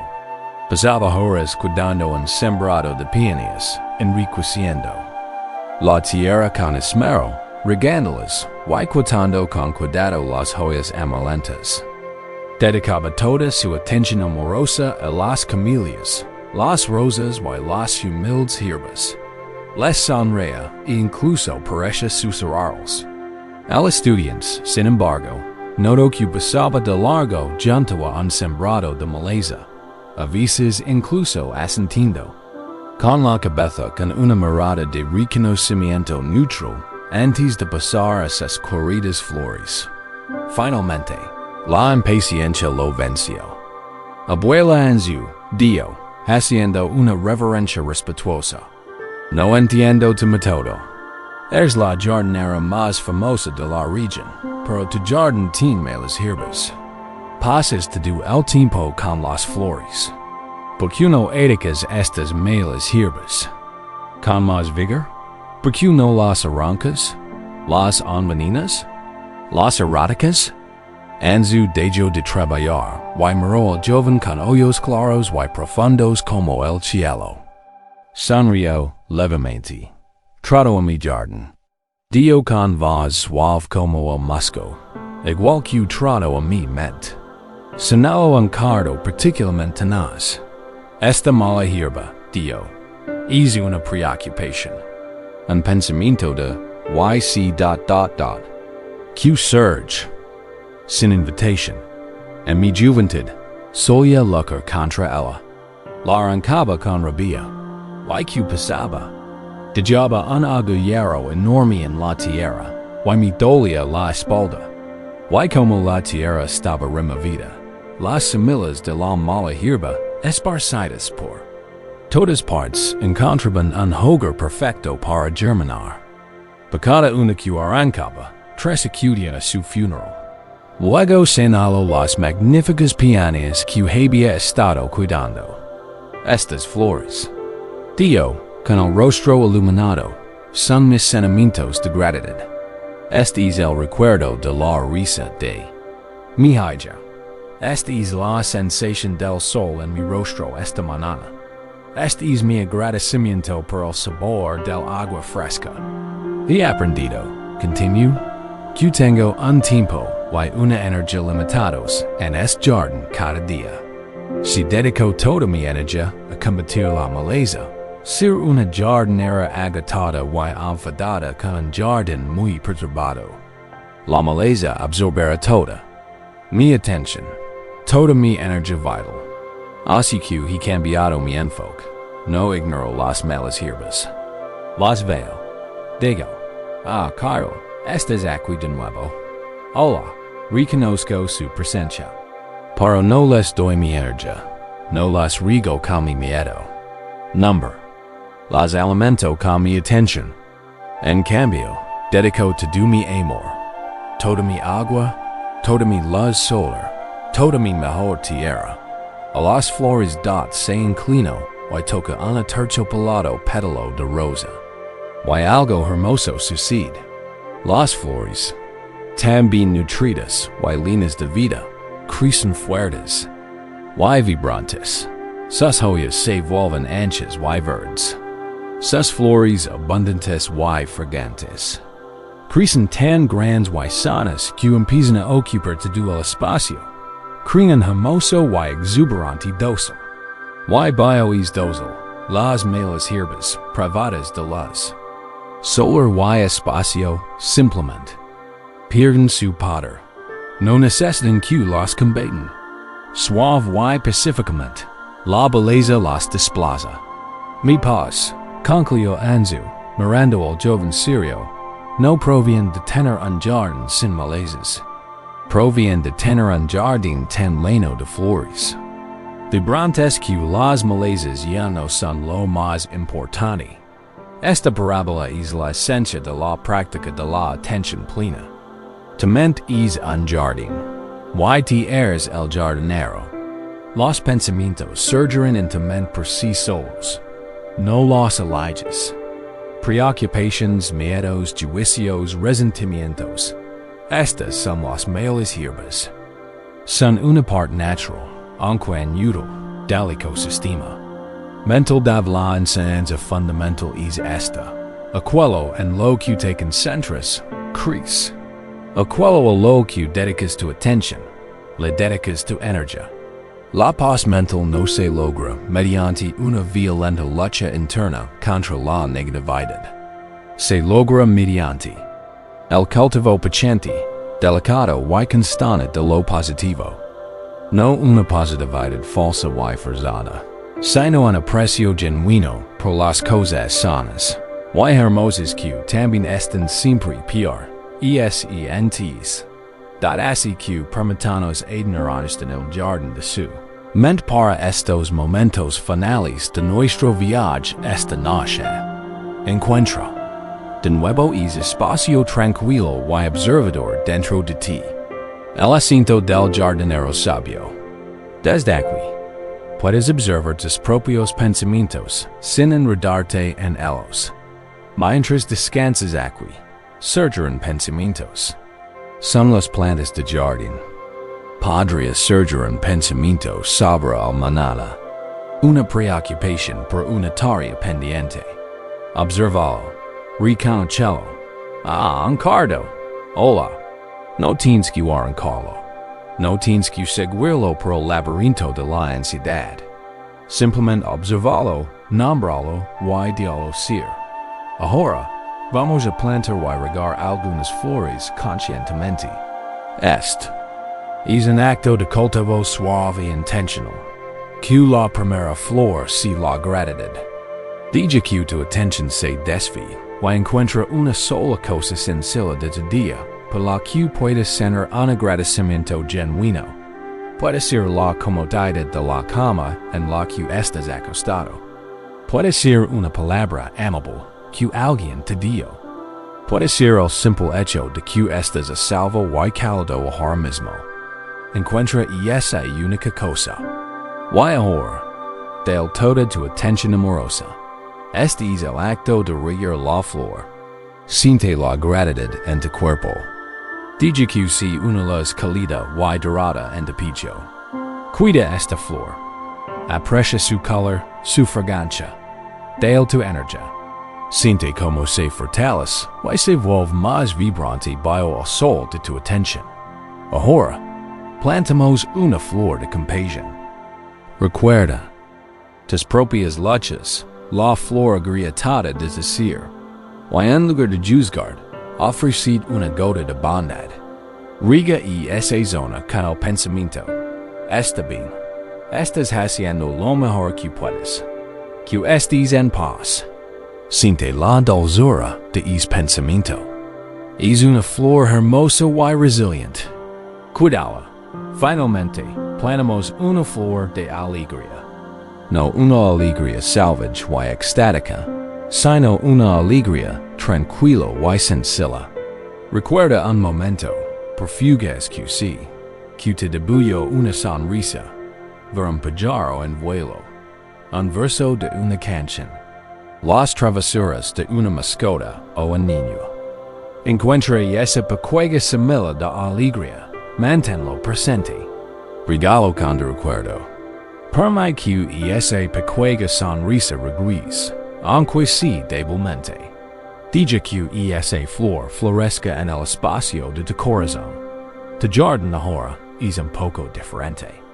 Puede que anje moleza en los bordes, pero has cultivado conscientemente estas hermosas y vibrantes flores de gratitud, compasión y alegría. Su presencia transforma tu paisaje. Su fragancia impregna el aire. Su belleza es de moralidad. Esta es la práctica. No se trata de forzar tu mente a silenciar. Se trata de elegir don poner tu atención suave y amorosa. Al acostar, el acto final del jardinero sabio es simplemente cáncer y confiar en el proceso. Las flores que has regado esta noche seguirán creciendo, incluso mientras duermes. Sus raíces se profundizarán en dad, así que de tarea final y sencilla. Elige una de estas flores, gratitud, compasión o simple alegría, y concentra tu atención en ella mientras te duermes.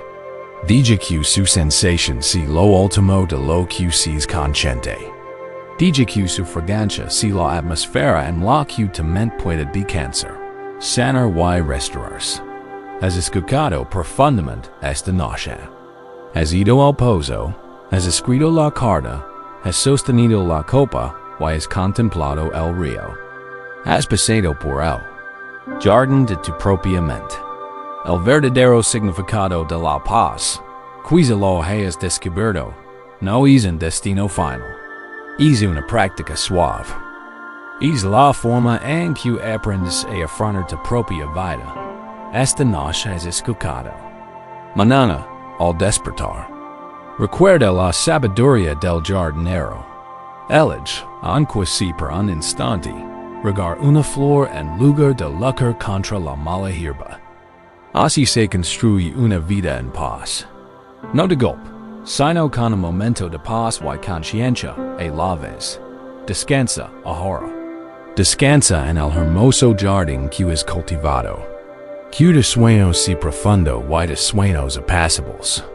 Si deseas continuar este viaje, este espacio te estará esperando, listo para explorar los muchos otros caminos hacia el corazón de la paz. Gracias por compartir este momento de tranquilidad. Que estés bien. En el jardín de la mente, hemos aprendido a cultivar flores y a desarrollar con delicadeza la maleza. Esta es una práctica de cultivo interior. Una forma de cuidar nuestro mundo privado. Pero nuestro viaje no termina en la puerta del jardín. Debemos recorrer los caminos del mundo, y en ese sendero interactuemos con los demás. Es en nuestras relaciones, nuestros encuentros, nuestras historias compartidas con otras personas, donde a menudo cargamos con las cargas más pesadas, un resentimiento, un rencor, una vieja aire, una sensación de injusticia. Estas no son como la maleza que brota sola. Son piedras pesadas que conscientemente elegimos levantar y cargar. A menudo mucho después de que el momento del dolor haya pasado. Creemos que cargarlas es necesario, que son un testimonio del daño que nos hicieron. Pero rara vez nos detenemos a sentir su verdadero peso, a comprender que quien más sufre al cargar con la piedra, es aquel a quien le duelen los brazos. Dos monjes, un anciano maestro llamado Jiro, y un joven y ferviente discípulo llamado Kenji, emprendieron una larga peregrinación. Caminaron durante semanas, su camino los llevó a través de bosques, colinas y llanuras polvorientas. Hablaron muy poco, como era su costumbre, pues el viaje en sí mismo era la enseñanza. Jiro, el maestro, Caminaba con paso ligero y uniforme, con el rostro sereno y la mirada absorta en todo lo que la rodea. Kenji, aunque joven y fuerte, a menudo parece caminar con gran esfuerzo, con el seno fruncido por la concentración y una sutil tensión en su cuerpo. Un día, un río caudaloso les bloquea el paso. Las lluvias habían sido intensas en las montañas, y el agua corría más y más rápido de lo habitual. No había punto. Mientras pensaban como cruzar, una joven llegó a la orilla. Vestía sedas finas, evidentemente de camino a un evento importante, y miraba el agua impetuosa con ojos abiertos y temerosos. Señores, dijo con voz ligeramente temblorosa, tengo que cruzar, pero tengo miedo. El agua está demasiado fuerte y arruinaré mi ropa. Mi familia me espera. Kenji, el joven monje, apartó la mirada. Sus votos monásticos eran estrictos. Number. Debían tener contacto físico con mujeres. Era una regla diseñada para evitar apegos y complications. Permaneció rígido, recitando la regla para sí mismo, sintiendo una sensación de pureza moral en su adhesión a ella. El anciano maestro giró, simplemente miró a la mujer, luego al río, y luego de nuevo a la mujer. No había una tentación ni una complicación, sino simplemente a una persona necesitada. Sin decir palabra, se acercó a ella, se agachó y le hizo un gesto para que se subiera a su lomo. Titubeante, ella lo hizo. Giró la subió con pasos firmes y potentes, se adentró en el agua agitada. Avanzó con serenidad, encontrando un camino seguro entre las rocas, y la depositó sana y salva al otro lado. Ella le dio las gracias efusivamente, hizo una reverencia, y se apresuró a seguir su camino. Giró entonces cruzó el río de vuelta hacia donde Kenji le esperaba. Kenji se quedó mudo de indignación. Su amo, su guía, había roto una regla fundamental. Había tocado a una mujer, la había cargado, y parece no haber dado importancia. Kenji no dio nada, pero una piedra de resentimiento le hundió el corazón. Era pesada y afilada. Se sintió traicionado, confundido y furioso. Los dos monjes continuaron su viaje. Durante el resto del día, Kenji caminó en silencio sepulcro. Con cada paso, el peso de su aire crecía. Repasaba la escena del río, una y otra vez en su mente. La forma en que las sedas de la mujer se habían adherido a la túnica del maestro. El rostro sereno del maestro, como si no hubiera hecho nada malo. Kenji construyó un caso. Era una falta de disciplina. Era una señal de apego. Era un insulto a la seriedad de sus votos. La piedra en su corazón crecía, presionando sus pulmones, haciendo que sus pasos fueran pesados y su respiración entrecortada. El sol empezó a ponerse, proyectando largas sombras sobre el sendero. Habían caminado 5 horas más en silencio denso y incómodo. Finalmente, al acercarse al pequeño templo donde pasarían la noche, Kenji no pudo soportarlo más. Estalló con la voz tensa y accusatoria. Maestro Giro, ¿cómo puedes? Hemos llevado una vida de desapego. Nuestros votos establecen claramente que no debemos tocar a las mujeres. Y aún así cargaste a esa mujer al otro lado del río. La sujetaste. Rompiste votos delante de mí. ¿Qué debo entender por eso? ¿Cómo puedes llamarte maestro? Giro se detuvo y se giró para encarar su joven y agitado discípulo. Su rostro no reflejaba una actitud defensiva ni ofendida, sino una profunda compasión. Observa la expresión de dolor y el cuerpo tenso de Kenji. Kenji, vio el anciano maestro, con una voz tan suave como la brisa del atardecer. Desde esa mujer a la orilla del río hay 5 horas.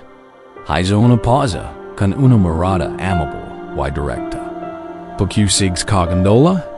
En ese instante, Kenji se quedó paralizado. Las palabras del maestro atravesaron su aire y tocaron la esencia misma de su sufrimiento. Giro había cagado con la mujer durante unos minutos para ayudarla. Para él, Kenji, la había estado cagando en su mente durante 5 horas insoportables. Había estado cagando con el peso de su propio juicio, su propia rigidez, su propia aire. La mujer se había ido hace tiempo, pero él seguía luchando bajo su peso. La piedra que sentía en su corazón no la había puesto Giro, sino su propia mano. Había decidido recogerla y seguir cagándola a cada paso. Esta parábola no se trata solo de un monje y un río. Se trata de cada uno de nosotros. La metáfora central es la piedra. Una piedra de resentimiento, de rencor, de una vieja herida que nos negamos a dejar atrás. Alguien hace algo que nos hiere o nos ofende. El suceso en sí es como cruzar el río. Sucede y termina. Pero entonces retomamos la historia del suceso. Retomamos la injusticia, la ira, el sentimiento de haber sido agraviados. Bailocar gam estad, lo levamos al día siguiente, a la semana siguiente, al año siguiente. Creemos que el cagarla. De alguna manera castigamos a la otra persona o validamos nuestro propio dolor. Primos que es importante recordar el mal que se hizo. Para quien carga realmente con el peso de la piedra, quien la puso en el suelo, o quien insiste en lavarla en su mochila. El sufrimiento no reside en el evento original. El evento original es cosa del pasado. Termina. El sufrimiento continuo reside en el proceso de carga. Está en la repetición de la historia, en alimentar el agravio, en el esfuerzo mental y emocional. Constante de aferrarnos a la aire. Anvenir en nuestro presente, haciendo que nuestros pasos sean pesados y nuestros corazones endurecidos de la paz. En este contexto, es el profundo acto de soltar. Es la sabiduría de reconocer lo que cargas, y la valencia de decidir dejarlo atrás. No significa condenar el comportamiento de la otra persona. No significa que tengas que olvidar lo sucedido. Giro no olvidó a la mujer. Simplemente la dejó. Damla encontró. Soltar es un acto de amor propio. Es una declaración de que tu propia paz mental es más importante que tu apego a tener la razón o tu adicción a una vieja historia de dolor. Practicamos ahora mismo la colocación de una piedra. Acomodate en tu cuerpo. Siente su peso, su presencia. Toma conciencia de tu propio paisaje interior. Y quiero que te preguntes, con sinceridad y delicadeza, ¿qué piedra levo? No tienes que buscarlo mucho. Probablemente si lo primero que te venga a la mente cuando piensas en una herida o resentimiento persistente. Puede ser un conflicto con un familiar, la traición de un amigo, un deseo profesional o una injusticia que presenciaste. Permite que surja la imagen o la sensación de esta situación. Mientras lo haces, quiero que la visualices como un objeto físico, una piedra. ¿Cómo esta piedra? Es grande y pesada, o pequeña y afilada. Es áspera o lisa. ¿De qué color es? Es una roca volcánica oscura de aire, o un granito gris y frío de un viejo dolor. De forma intimate. Ahora, siente el efecto de levar esta piedra. Imagina que la sostienes en tus manos. Siente su peso. Siente la tensión en tus brazos. Hombros y espalda. Observa cómo afecta tu respiración. La es tensa y superficial? Observa cómo afecta el corazón. Lo es sentir constregido y duro. Este es el verdadero precio de carga con este gradio. Esto es lo que tejes, día tras día, reconoce este costo. Miralo con claridad, sin juzgar. Esto es lo que he estado cargando. Así es como me he agobiado. Ahora tienes una opción. Puedes seguir cargándolo. O puedes decidir diarlo. Esta decisión es solo tuya. Nadie más puede tomarla por ti. Si te sientes listo, procedamos con el acto de liberación. Lentamente, empieza a caminar. Estás en un sendero, y frente a ti, puedes oír el sonido de un río, igual al del cuando. Es el río del tiempo, el río de la vida, siempre fluyendo, siempre avanzando. Camina hasta la orilla del río. El aire es fresco. El sonido del agua es purificador. Parad en la orilla y mira la piedra que tienes en las manos. Mirala una última vez. Agradece a la piedra. Puede parecer extraño, pero es importante. Agradece a lo que te ha enseñado. Quizás te ha enseñado sobre tus propios límites. Quizás te mostró tu propia fuerza. Quizás su doloroso peso si precisamente lo que ahora te enseña la importancia de soltar. Gracias por la lección. Ya no necesito cargarte para recordarla. Ahora, abre las manos. Deja caer la piedra. No la lances con aire. Simplemente suelta el lugar. Deja que se desprende de tus manos. Y aterriza con un suave golpe sordo. En la realidad da un paso atrás. Ahora estás separado de él. Está ahí, pero no está en tus manos. No está en tu espalda. No está en tu corazón. Siente la ligereza inmediata en tus brazos.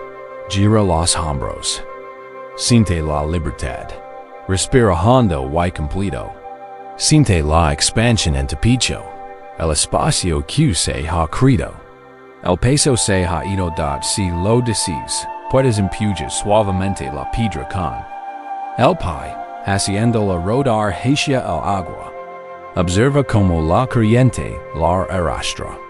Da vueltas y rueda, sus bordes afilados usados por el agua, hasta que se hunde, y se convierte en una piedra más en el lecho del río, con su historia personal.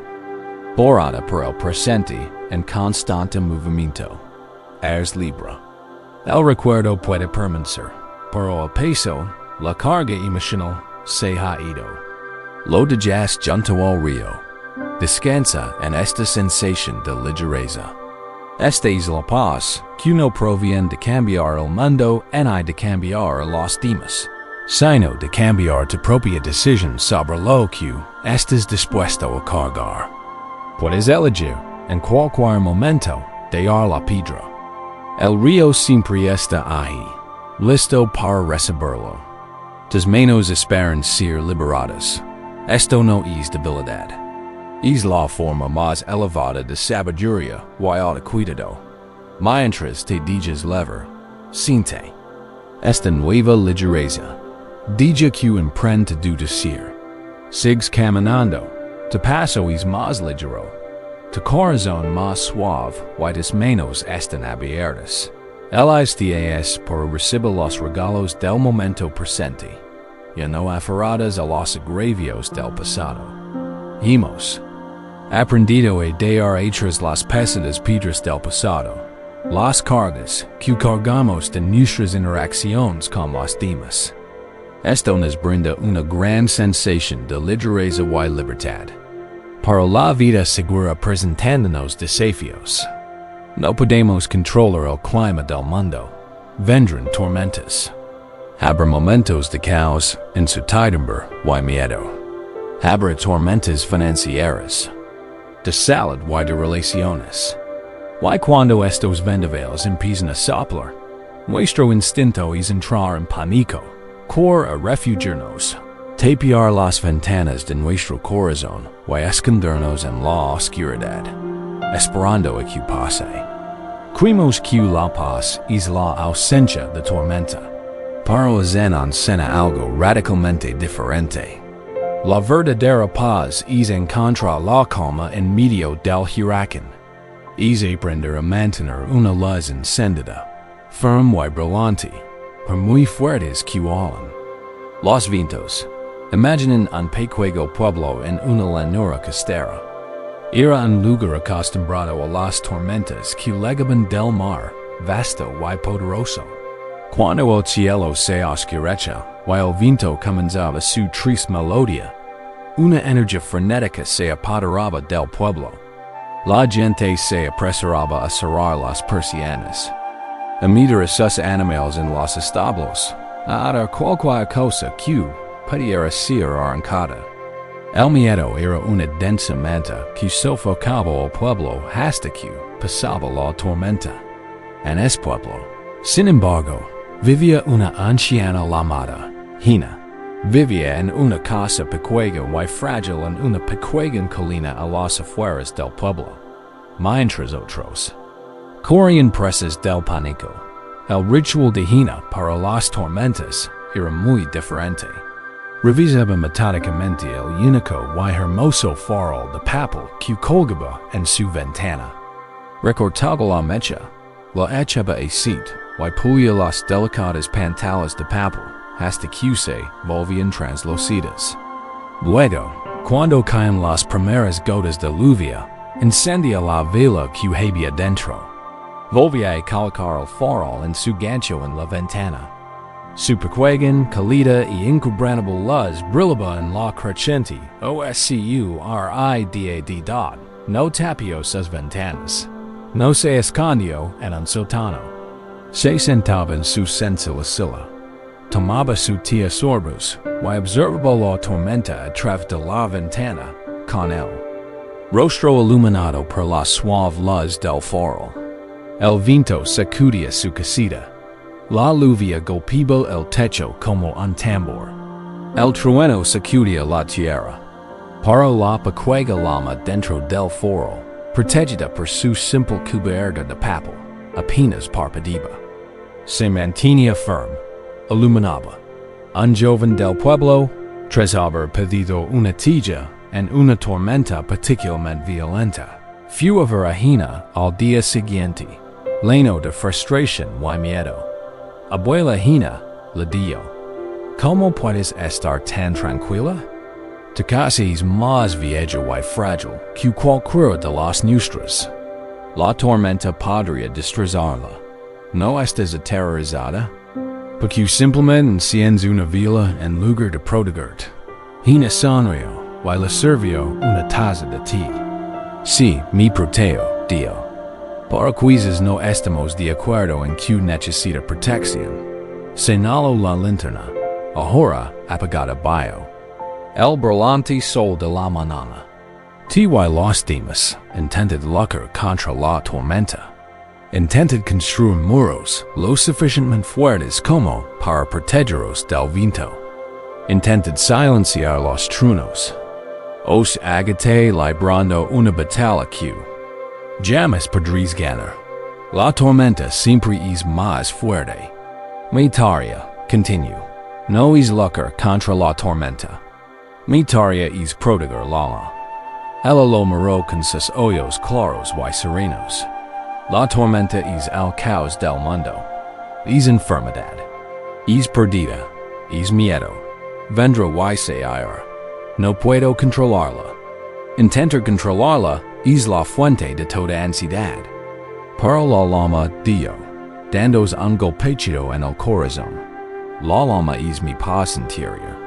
Es mi conciencia. Mi centro de calma. Es la parte me que el viento y la lluvia no pueden tocar. Es pequeño y suave, pero firme. Mi único trabajo real en esta vida es construir una buena linterna. Crear un espacio dentro de mí donde esta llama pueda arder, protegida y segura.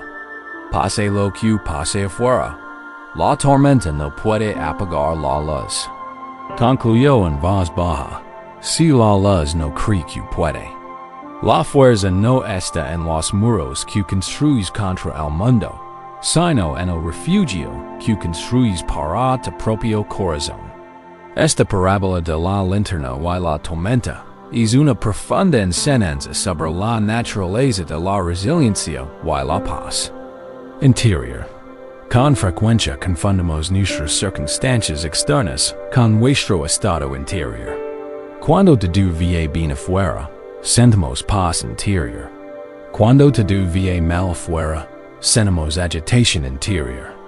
En efecto, hemos dado nuestra linterna al aire libre, permitiendo que nuestra alma interior se apague con cada frente meteorológico de la enseñanza aquí es diferenciar.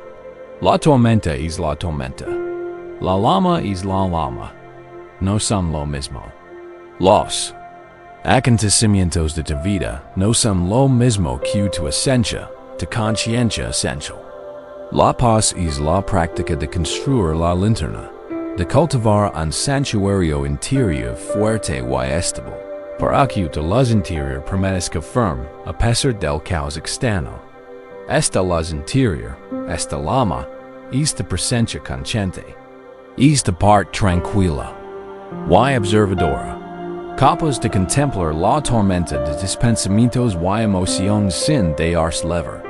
Es la parte de ti que existía antes de la tormenta de este problema actual, y la que existirá después de que pase. Es tu verdadera naturaleza. Practicamos ahora el cuidado de esta lama. Que los sonidos de la tormenta de fondo nos recuerden el inevitable caos del mundo. Está ahí, no lo negaremos, pero no le dedicaremos toda nuestra atención. Aquieta tu cuerpo. Deja que tu respiración se tu ancla. Y ahora, leva de conciencia hacia tu interior, profundamente en el centro de tu ser. Hacia es espacio en tu pecho que podrás llamar tu centro cardíaco. Y aquí, en esta cámara central de tu ser, quiero que visualices una lama pequeña y firme. Podría ser la lama de una vela o lama de la linterna divina. Observa su luz. Una luz cálida, dorada y suave. Esta lama representa tu núcleo de conciencia pacífica. Es la luz de tu conciencia misma. Está aquí ahora mismo. Siempre está aquí. Puede que esté oscurecido por las nubes de la preocupación o los vientos del miedo, pero nunca se ha apagado. Nuestro trabajo es simplemente encontrarlo de nuevo, recordarlo y construir un refugio a su alrededor al concentrar en esta pequeña lama, siente sus cualidades. Es cálida, deja que esa calidez se extienda. Por tu pecho, un calor suave y relajante que disipa la tensión. Es brillante. Deja que su luz ilumine este espacio interior, aportando claridad y sabiduría. Y es firme. Ard con una confianza serena y silenciosa. No es un fuego agresivo en arrogante. Es una luz simple, constante y inquebrantable. Ahora, los vientos del pensamiento soplan. Una preocupación por el futuro podría invadir tu mente. Un recuerdo angustiante podría intentar perturbar tu paz. Considera estos pensamientos como el viento afuera de la casa divina. Son reales, tienen energía, pero están fuera de la linterna. Tu trabajo no es detener el viento. Eso es imposible. Tu trabajo es mantener tu atención suavemente en la lama. Cuando sopla una ráfaga de ansiedad, obsérvala. El viento sopla fuerte ahora. Y luego, con suavidad y paciencia, vuelve a centrar en la lama. Siente su calor. Observa su luz constante. El viento es solo el clima. No eres ti. Ti eres la lama. Un estruendo de miedo podría sacuderte. Un pensamiento de que hubiera pasado si. Que se siente como un trueno. Reconócelo. Fue un trueno fuerte. Y luego, con suavidad y amor, vuelve tu atención a la lama. El trueno es un sonido que pasa, no es el núcleo de decir. T es lo lama. Esta es la práctica de construir la linterna. La linterna es tu intención enfocada. Cada vez que regresas, tu atención a tu luz interior fortaleces las paredes de papel de la linterna. Fortaleces tu santuario. Deja que la tormenta de tu mente se desate si es necesario. Deja que los pensamientos de tu lista de tareas, tus preocupaciones, tus arrepentimientos, soplan, vayan. Está bien. Y solo el clima. No luches contra él. No te involucres. No intentes razonar con él. Simplemente deja que sea el ruido. De fondo, y mantén tu atención suave y inquebrantable en la pequeña, cálida y firme lama que hay en ti. Esta lama es tu derecho de nacimiento. Es la esencia de decir. Es la paz que no depende de las circunstancias.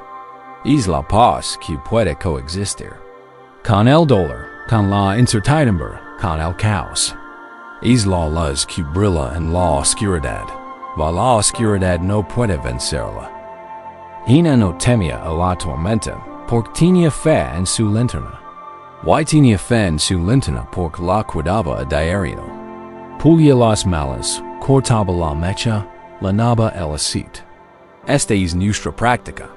Cada momento de atención plena, cada respiración consciente, cada suave retorno al presente es un acto de cuidar nuestra alma así que, mientras descansas aquí, con el sonido de la tormenta desvaneciendo en el fondo, recuerda que no eres la tormenta, eres el guardián de la luz.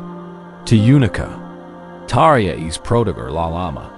Construir un refugio bueno y amoroso para tu propio corazón. Descansa en el cálido y constante resplandor de decir. Este refugio definitivo. Este verdadero hogar. Y siempre está aquí, esperando de regreso. Hemos encontrado la alma interior. La luz constante que puede arder incluso en medio de la tormenta. Esto nos brinda un refugio poderoso. Una sensación de estabilidad interior. Pero, al permanecer con esta luz interior, podemos notar la facilidad con la que se perturba. Una palabra dura de un colega. Una acción desconsiderada de un ser. Corrido, un conductor que no cierra el paso en el tráfico. Y de repente, surge una oleada de ira o irritación que hace que nuestra alma se encienda violentamente. Nos tomamos la acción como algo personal. Sentimos que nos han agraviado, atacado, insultado. Nuestra paz, que momentos antes parecía tan sólida, de repente se vuelve frágil. Esto sucede porque actuamos desde la creencia de que el mundo gira a nuestro alrededor, de que los acontecimientos están dirigidos en nosotros. Al siguiente paso. En nuestro camino hacia una paz más profunda es despersonalizar el mundo. Ver con la sabiduría que desata el nudo del ego. Hey, una historia contada por el antiguo sabio taoísta Zhuangzi, que ha sido piedra angular de la enseñanza Zen durante siglos. Es la historia del barco vacío.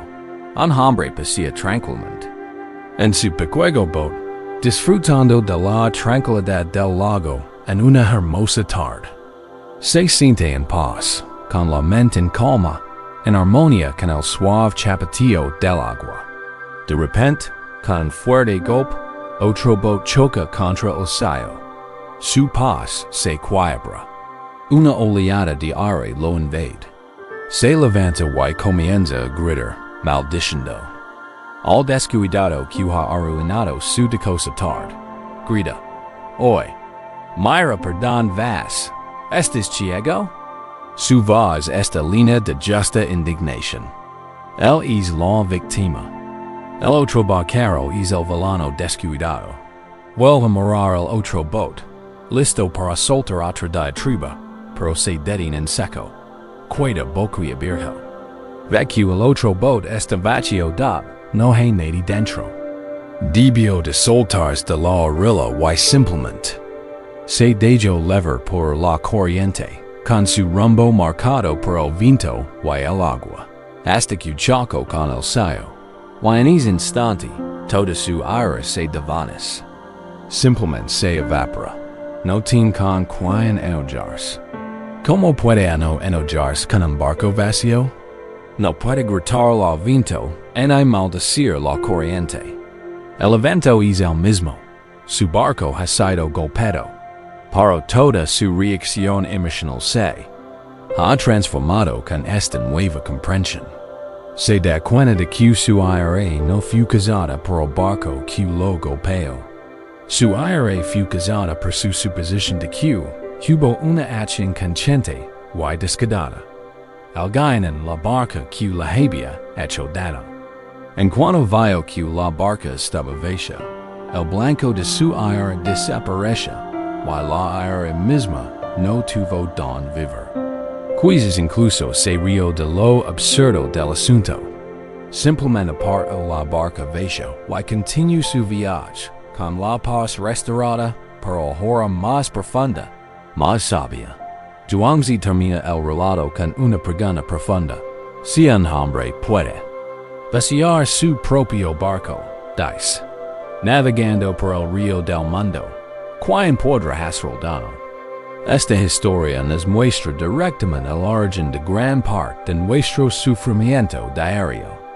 El barco vacío es una metáfora de los innumerables acontecimientos de nuestra vida que tomamos como algo personal, pero que, en realidad, son tan impersonales como un barco a la deriva. La persona que te cierra el paso en el tráfico asumes que es egoísta, agresivo y te falta el respeto. Pero y si va corriendo al hospital, y si acaba de perder su trabajo, y su mente es un torbellino de pánico. Su barco no está vacío de una persona, pero sí de cualquier intención. Hacia ti. Justo estabas en el camino de su deriva. El amigo que no responde a tus mensajes, asumes que te ignora, que has hecho algo mal, que no te valora. Esta historia de ser personal te causa dolor. Pero ¿y si su teléfono está roto? ¿Y si está abrumado por su propia crisis? No guarda rencor, hacia. Vivimos en un mundo de barcos linos. Proyectamos intenciones, motivaciones y narrativas en cada persona que conocemos. Creemos villanos y heroes. Nos presentamos como el protagonista. Perpetuo blanco de elogios o persecución. El ego es el narrador que insiste en que todos los barcos están linos y que su viaje gira en torno a nosotros. Esta es la receta para la agitación constante. Vaciar tu propio barco es la práctica de liberarte de este ego reactivo. Es la práctica de ver el mundo con una conciencia amplia y impersonal. Es la sabiduría de comprender que la mayor parte de lo que sucede en el mundo no te concierne. Las personas actúan por su propio dolor, su propio condicionamiento, su propia ignorancia. Son como barcos a la deriva en las corrientes de su propio karma. Cuando chocan contigo, rara vez se trata de un ataque personal. Es simplemente una colisión. De dos caminos. Esta comprensión no te convierte en un felpudo. Te libera. Cuando dices decir un blanco, ya no te pueden atacar. Cuando no te tomas las cosas como algo personal, puedes responder a las situaciones con claridad y compasión, en lugar de con una ira ciega y reactiva. Puedes lidiar con la abolidura en tu barco sin la carga añadida de la indignación y el resentimiento.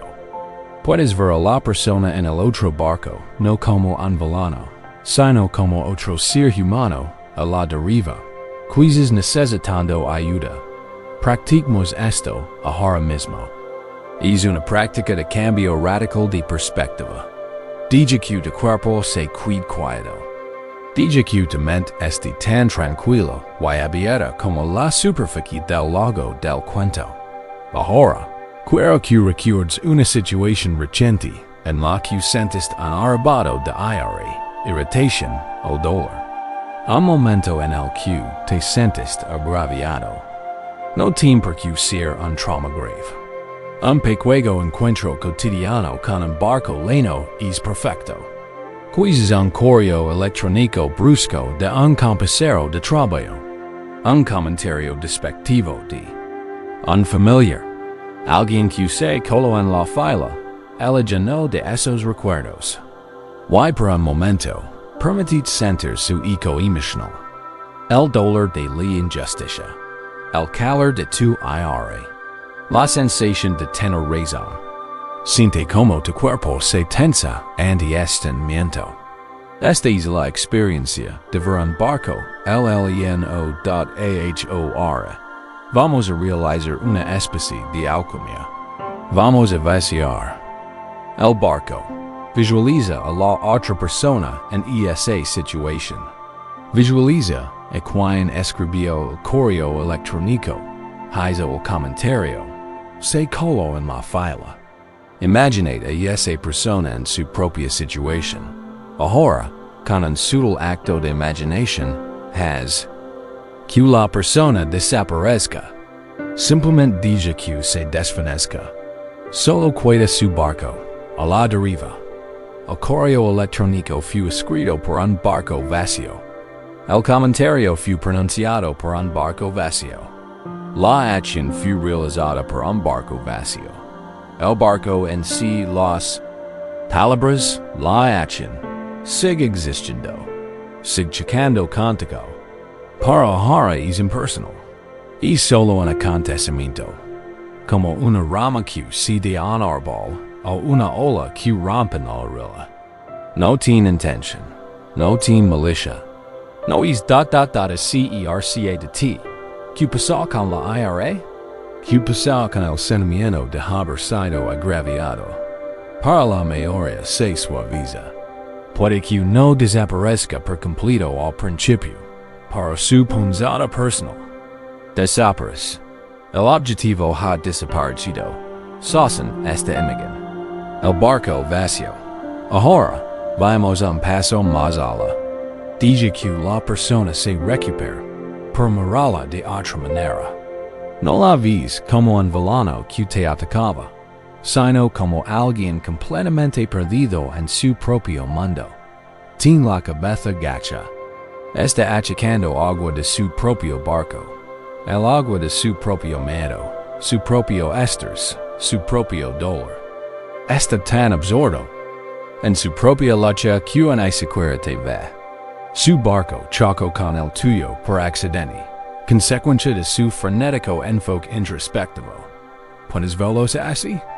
No como un agresor, sino como alguien que sufre. Este cambio de perspectiva es la clave. Te eleva de una posición de victimización a una de comprensión compasiva. No significa que tengas que aprobar su acción, pero te libera del veneno de tomártelo como algo personal. La paz es la amplitude que se abre cuando dejas de centrar en ti mismo. Es la libertad de navegar en un barco vacío por el río del mundo. Cuando tu barco está vacío, cuando no. Estás repleto de tu ego, tu historia, tu importancia. Nada puede hacer daño. Pueden ocurrir acontecimientos. Pueden ocurrir colisiones, pero la esencia de decir permanece intacta, tranquila y libre. Puedes simplemente alejar el otro barco, quizás incluso con una sonrisa amable, y continuar tu tranquilo viaje hacia que. Mientras descansas aquí esta noche, diga que esta imagen del barco vacío te guíe. Cuando surgen pensamientos inquietantes sobre heridas del pasado o preocupaciones futuras, imaginalos como barcos vacíos que flotan en el lago de tu mente. No son su pensamientos en un sentido personal. Son solo pensamientos, inventos mentales. impersonales, no están dirigidos a ti, no tienes que saltarlos y gritarlos, no tienes que enredarte con ellos. Simplemente puedes dejarlos pasar. Véate bot.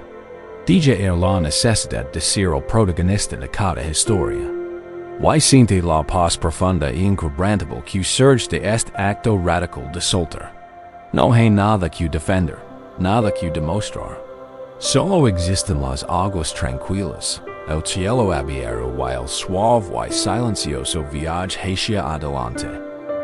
Hemos recorrido un largo camino. Hemos explorado los ecos del pasado, el peso de nuestras cargas, las tormentas del mundo y las historias del ego. Con cada paso, hemos buscado la paz resolviendo algo, soltándolo, cambiando nuestra perspectiva. Hemos usado nuestra mente para comprender estas parábolas y aplicar su sabiduría. Pero liga un punto en el camino espiritual de la mente pensante, la misma herramienta que hemos estado usando, se convierte en la barrera final, la mente.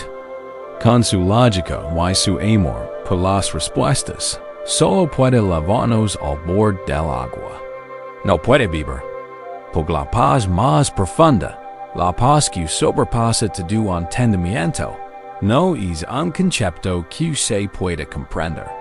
Es una experiencia la que se puede exceder. No se encuentra en la respuesta a una pregunta, sino en el silencio que disuelve al que pregunta. Este es el territorio del con zen. Un con no es un acertijo por resolver, sino un arma sagrada diseñada por romper la prisión de la mente racional. Y el más famoso de ellos es el con presentado por el maestro Hakuin. Conocemos el sonido de dos manos aplaudiendo. Dio. ¿Cuál es el sonido de una mano aplaudiendo? En un remoto monasterio en la montana, vivía un joven monje llamado Rayo. Era brillante, dedicado y poseía una mente afilada como una espada. Podía debatir completos puntos filosóficos y había memorizado cientos de páginas de escrituras. Acudió a su maestro, un monje anciano y marquito con ojos que parecen reflejar una profunda tristeza y una profunda diversión, y le pidió un con para beber. El maestro le enseñó el con de Hakuin, que es el sonido de una mano aplaudiendo. Rayo estaba emocionado.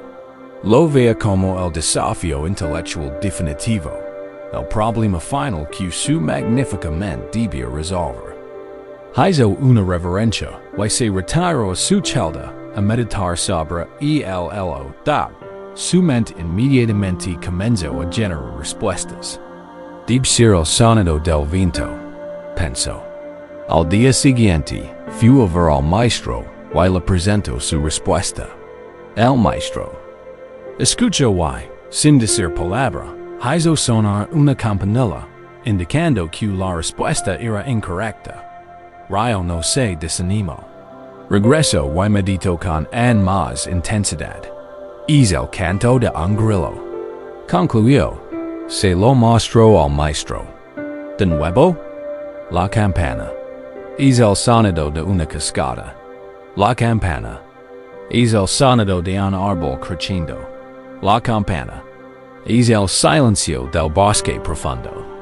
La campana sonó, despidiéndolo una vez más. Durante meses, Rayo le trajo respuestas a su maestro. Le trajo sonidos, conceptos, metáforas poéticas. Le describió el goteo del agua en una cueva, el crepitar de una lama, el zumbido de su propia sangre en sus oídos. Cada vez, el maestro escuchaba pacientemente, y cada vez, la campanilla sonaba, enviándolo de vuelta a su celda con su mente. Brillante sintiéndose cada vez más como un animal en jaula dudad, su frustración se convirtió en una profunda angustia. Había agotado su intelecto. Había explorado todas las posibilidades lógicas y poéticas. El con se había convertido en un moro que no podía derribar. Su orgullo por su propia mente comenzó a desmoronarse. Se sentía un fracaso. El con ya no era un rompecabezas. Era un tormento. Una tarde lluviosa se sentó en su celda, sin siquiera intentar meditar. Se había dado por vencido. Su mente estaba vacía de respuestas. Su cuerpo estaba exhausto de tanto esforzarse. Su corazón estaba roto por su propio fracaso percibido. Simplemente se sentó. No buscaba nada. No intentaba resolver nada. Simplemente estaba presente en su propio agonamiento, en el sonido de la lluvia afuera, en la sensación del aire fresco en su piel, en ese estado de completa y absoluta rendición. Con su mente lógica finalmente silenciada por su propia futilidad, algo sucedió. O mejor dicho, nada sucedió. Y en ese nada lo oyó. No era un sonido. No era silencio. Estaba más allá de ambos. Era la radiación de fondo de la existencia misma. El campo continuo y unificado del ser del que surgen todos los sonidos y todos los silencios. El no .pense oís. El era la división entre él. El oyente y el sonido se había disuelto. La pregunta y la respuesta se convirtieron en una sola dot al día siguiente. Fue a ver al maestro. Entró en la habitación y se quedó allí en silencio. No dio ni una sola palabra. Simplemente lo miró, con la mirada clara y el rostro relajado de una forma que el maestro nunca antes había visto. Una suave sonrisa se dibujó en sus labios. El maestro lo miró y, por primera vez, no intentó alcanzar la campanilla. En cambio, una amplia y genuina sonrisa se dibujó en su rostro. Asintió lentamente. Dijo el maestro. Aquí tienes. Rayo no había resuelto el con. El con lo había resuelto él. Había desmantelado la maquinaria de su mente conceptual, y lo había sumergido en el océano de la experiencia directa. Este es el sonido de una mano. No es una idea. Es el estado de conciencia no dual. Cuando dos manos aplauden, hay un sujeto. Una mano y un gesto. La otra. Hay una causa y un efecto. Hay una separación. Este es el mundo que crea nuestra mente lógica. Un mundo de sujetos y objetos, de mí y de ti, de esta y aquel.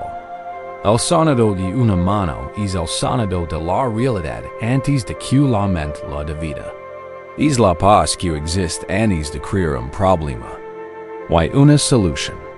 Es la plenitud que siempre está presente, bajo el ruidoso aplauso de despegue, enseñanzas.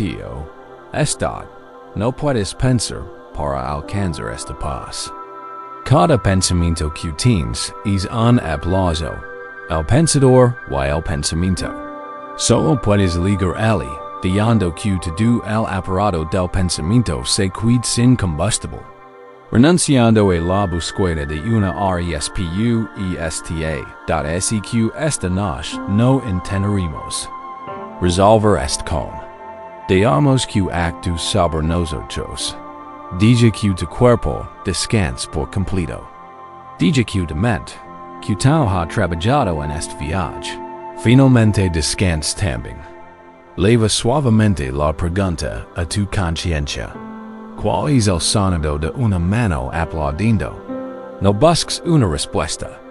Y esa es la antigua forma, la primera de Rayo.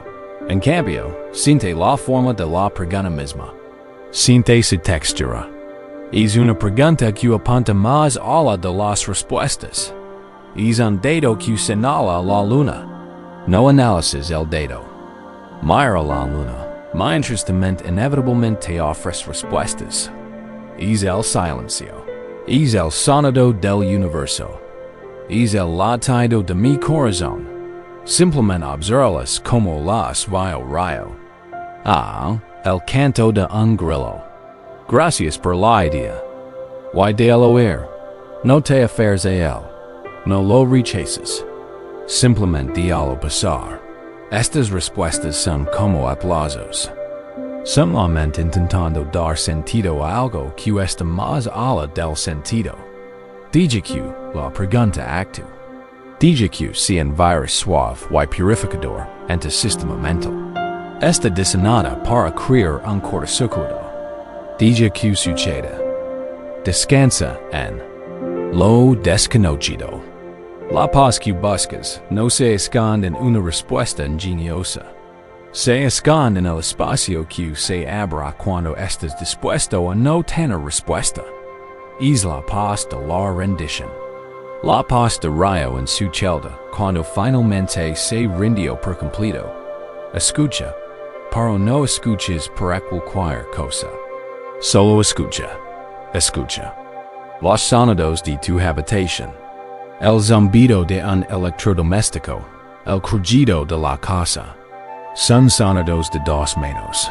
Escucha el silencio entre los sonidos. Ahora escucha la fuente de Don Surgeon. Tanto el sonido como el SIL, no te esfuerces. No te esfuerces. Simplemente sí. Acute el sonido de una mano es la realidad suave, fluida y omnipresente de este momento. Tal como es. Es la sensación de la respiración moviéndose en tu cuerpo. Es la sensación de la mente contra la piel. Es la simple y milagrosa realidad de tu propia conciencia, aquí y ahora. No tiene opuesto. No es lo opuesto del ruido. Es el contenedor de tu ruido y de tu ideal no tienes que lograrlo. Te lo eres. Siempre lo has sido. Tu esfuerzo por encontrarlo es lo único que lo oscu o ec.syq. Durante estos últimos momentos, abandona la búsqueda. Deja tus herramientas. Deja que la pregunta flota en el aire, sin respuesta. Y simplemente descansa en la quietud vibrante y viva que permanece. Esta es la paz que no está hecha de nada. Es la paz de la que todo está hecho. Este es el sonido de una mano. Y te está aplaudiendo y al universo entero, a la existencia en cada instante. Descansa en eso. Hemos viajado hasta el límite de la mente pensante, escuchando el sonido de una mano, el sonido de la realidad antes de que se divida. De cáncer en esa conciencia no dual es la paz suprema. Pero no vivimos en ese filo para siempre. Regresamos al mundo de la forma, de los pensamientos, de los sentimientos. Las nubes de la emoción se acumulan. El clima de la mente cambia. La clave para recuperar esta profunda paz en nuestra vida diaria es cambiar nuestra relación con estos estados internos pasajeros. Dejar de ser una joya arrastrada por el viento de nuestros propios estados de ánimo, para convertirnos en la montaña contra la que soplan los vientos, firme y serena. Bien jovener metallo que se fue a vivere. Una cueva en una alta montaña, buscando la iluminación. Estaba decidido a encontrar un estado de paz permanente y de cosa. Pero lo determinaban las fluctuaciones salvajes de su propia mente. Un día, sentía éxtasis, una sensación de conexión de cosa con todo. Pensaba, esto es, lo he encontrado. Al día siguiente, sin razón aparente, se hundía en un oscuro pozo de desesperación, sintiendo solo, desesperanzado y lleno de dudas.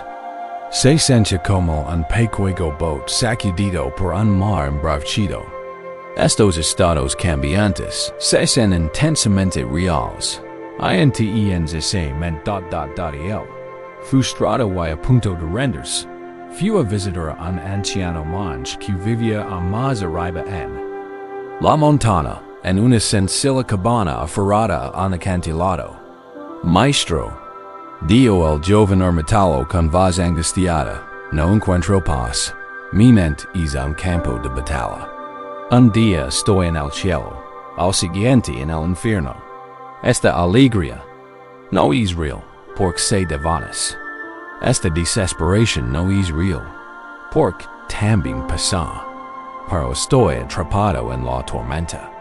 ¿Qué debo hacer? El anciano man escuchaba, con el rostro tan curtido y arrugado como la roca sobre la que vivía. No ofreció ninguna filosofía compleja ni práctica esotérica. Simplemente cenó desde la puerta de su cabana hacia el magnífico pico nevado, que dominaba el paisaje. Va, dio amante, why siente de observar esa montaña? No medites, no intentes estar en paz. Simplemente observa la montaña. Observala durante un mes. Luego regresa y cuando lo que has visto. El joven ermitaño estaba confundido, pero desesperado, así que obedeció. Encontró un lugar con una vista despejada de la cima y sentó. Durante los primeros días, se sintió aburrido y impaciente. Su mente corría a mil. Pensaba en su fracaso, en la extraña instrucción del maestro. Era consciente de su propia confusión interior, pero seguía dirigiendo su atención, como se la había indicado, hacia la montaña. A medida que los días se convertían en semanas, empezó a ver. Vio la montaña en todos sus estados de ánimo, en todos los climas. Vio el sol de la mañana tener su cima de tonos rosados y dorados. Vio grandes y oscuras nubes de tormenta reunirse alrededor de su cima, ocultándola por completo, desatando violentos torrentes de lluvia y relámpagos que se estrelaban contra sus laderas. Vio una suave y delicada niebla abrazar su base, haciéndola parecer flotar en el cielo. Vio el sol intenso y brillante del mediodía caer sobre ella. Vio las estrellas girar sobre ella en las noches frías y despejadas.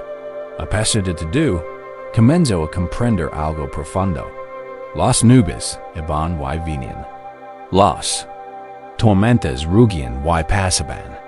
La luz cambiaba a cada instante. Pero la montaña misma nunca cambiaba. La montaña no era la tormenta. La montaña no era el sol. No era la niebla. Era simplemente la montaña. Permanecía en una inmensa, inquebrantable y silenciosa quietud, permitiendo que todo el drama del clima se desarrollara en su superficie, sin verse afectada en su núcleo. La tormenta no podía dañarla. El sol no podía alterarla. Era total y completamente la misma edad al cielo del mes. El joven ermitaño regresó con el anciano monje. Entró en la cabana y se sentó. Bueno, preguntó el maestro, ¿qué viste? Vai, dio el ermitaño, con una nueva y tranquila confianza en su voz. Que he estado viviendo mi vida como una nube. Me identifico con cada estado de ánimo. Pasiero, cada brisna de emoción. Y fui sacudido por el cielo por vientos que no podía controlar. Creo que era la tormenta. Yo creía curar la luz del sol. Pero la enseñanza de la montaña es esta. Yo no soy las nubes. Yo soy la montaña. El anciano man sonrió con una profunda sonrisa de complicidad. Bien dio. Ahora puedes empezar. Tu práctica. Esta es la práctica de la mente montaña. Es el cultivo de una conciencia vasta, estable, atemporal y imparcial. Tus pensamientos, tus sentimientos, tus estados de ánimo, tus sensaciones. Estas son las nubes. Son el clima de tu mente y de cuerpo. Son reales, ocurren, pero no son. Son fenómenos transitorios que surgen, se manifiestan en tu superficie. Y desaparecen. La paz no se encuentra en intenter controlar el clima. Ni en intenter tener solo días soledos en tu interior. Sino en dar cuenta de que eres la montana, y que tienes la capacidad de permanecer en una presencia inquebrantable. A través de todos los cambios climáticos de la vida, encarnamos esta montana ahora. Adopta tu postura. Yasi sentado o acostado, siente tu conexión con la tierra. Siente tu estabilidad, tu peso, tu solidez. Visualiza mentalmente una gran montana. Puede ser la montaña del cuento o cualquier montana que conozcas o puedas imaginar. Observa su inmensa forma elevándose desde la tierra, su pico elevándose hacia el cielo. Observa sus sólidas laderas rocosas, sus profundas raíces en el núcleo del planeta. Ahora empieza a sentir que estás en esta montana. Tu cuerpo es el cuerpo de la montana. Tu columna vertebral es su eje central. Tu cabeza es su cima nevada. Tu conexión con la cama o el suelo es el arraigo de la montana en la tierra. Siente la inmensa estabilidad y quietud de ser esta montana. Has estado sentado aquí durante millones de años.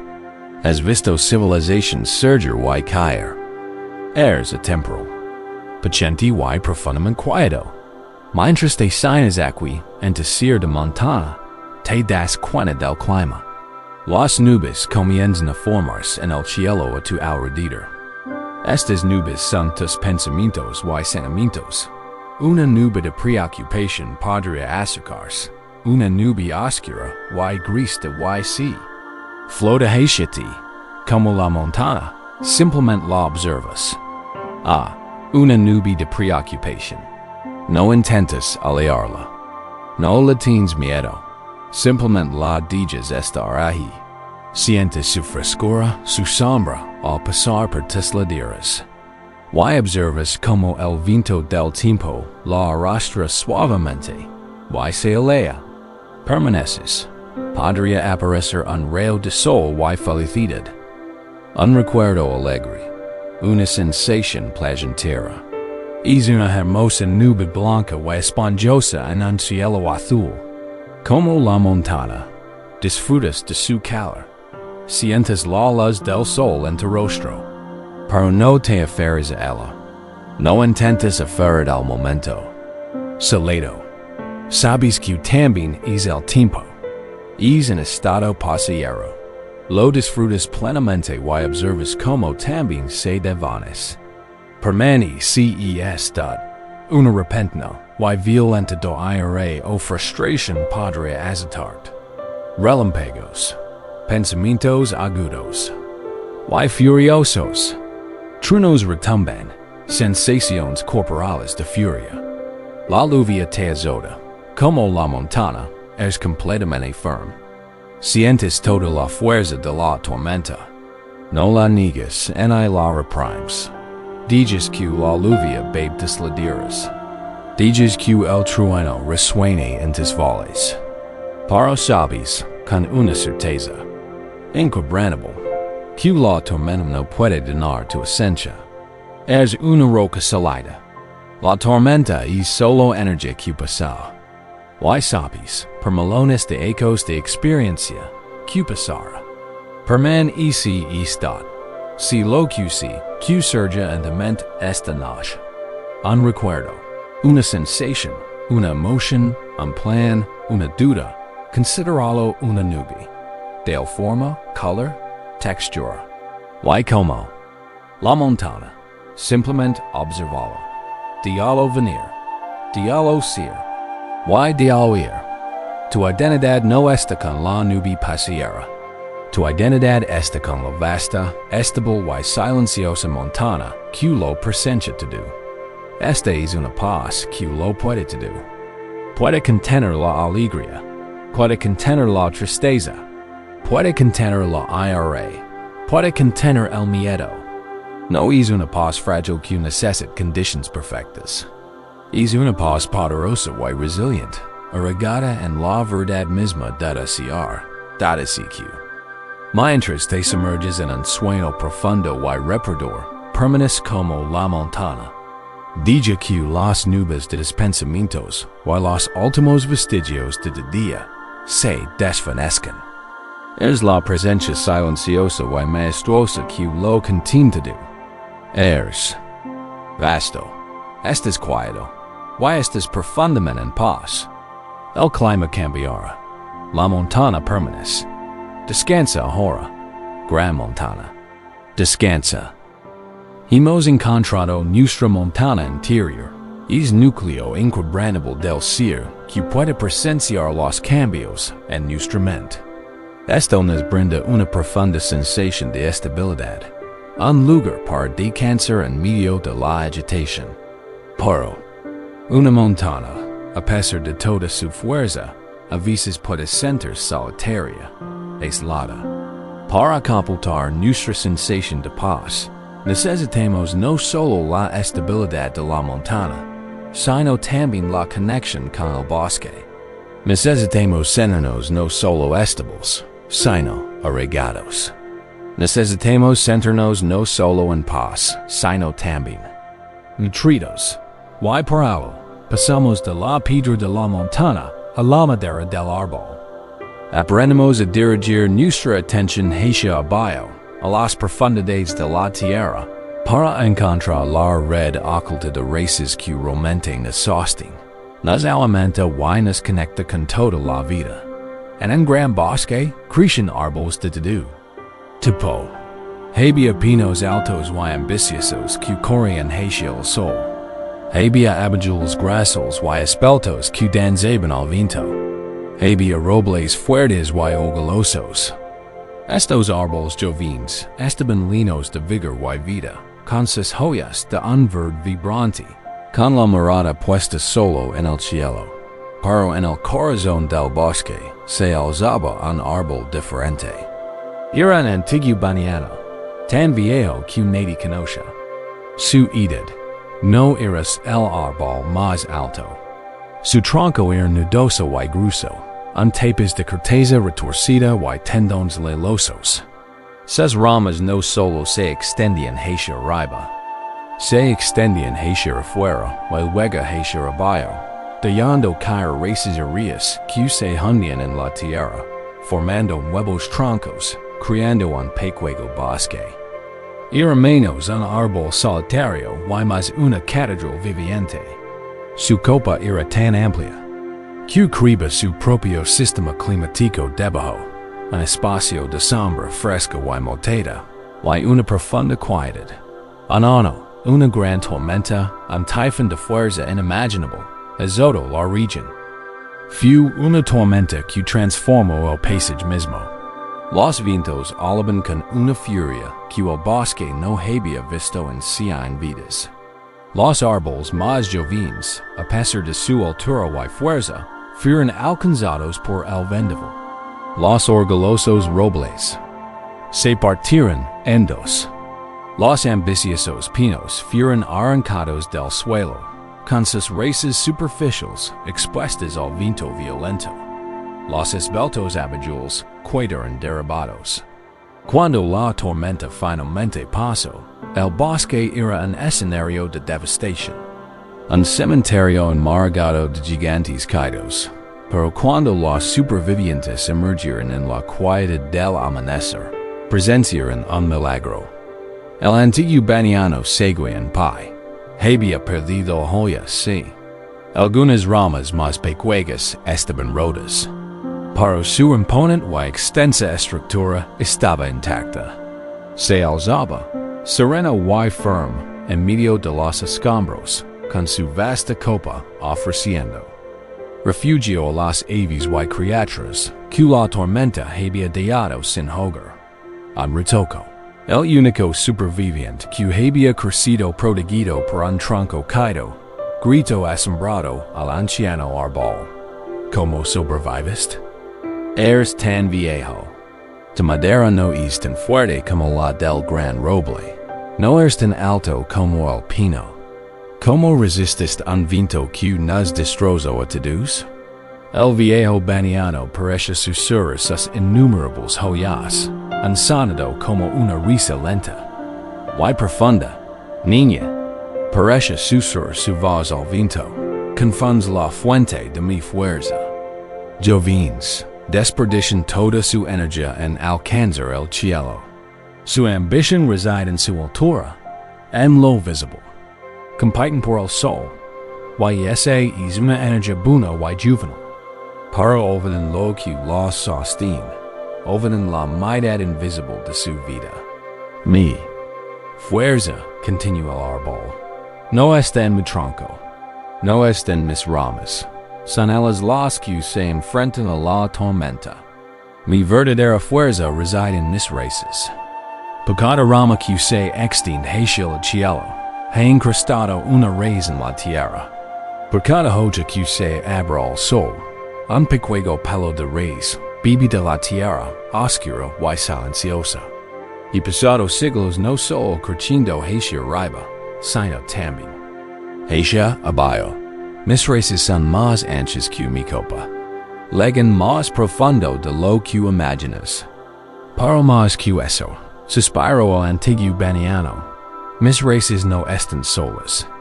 En lo profundo de la tierra, en la oscuridad donde nadie ve, mis raíces se entrelazan con los de cada árbol que alguna vez estuvo en este bosque. Mi aferro a tes antepasados.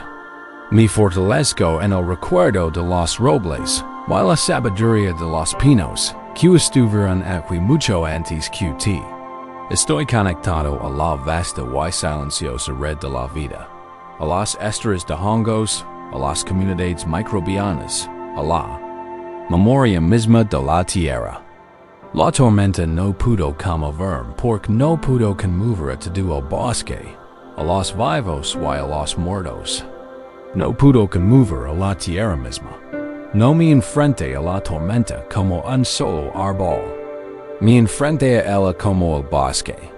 Esta parábola nos enseña una lección vital sobre la naturaleza de la verdadera paz y estabilidad. En nuestro mundo moderno, a menudo se nos anima a ser como los árboles jóvenes. Nos centramos en lo visible, nuestros logros, nuestro estatus, nuestra apariencia. Aspiramos al sol, al éxito, al reconocimiento.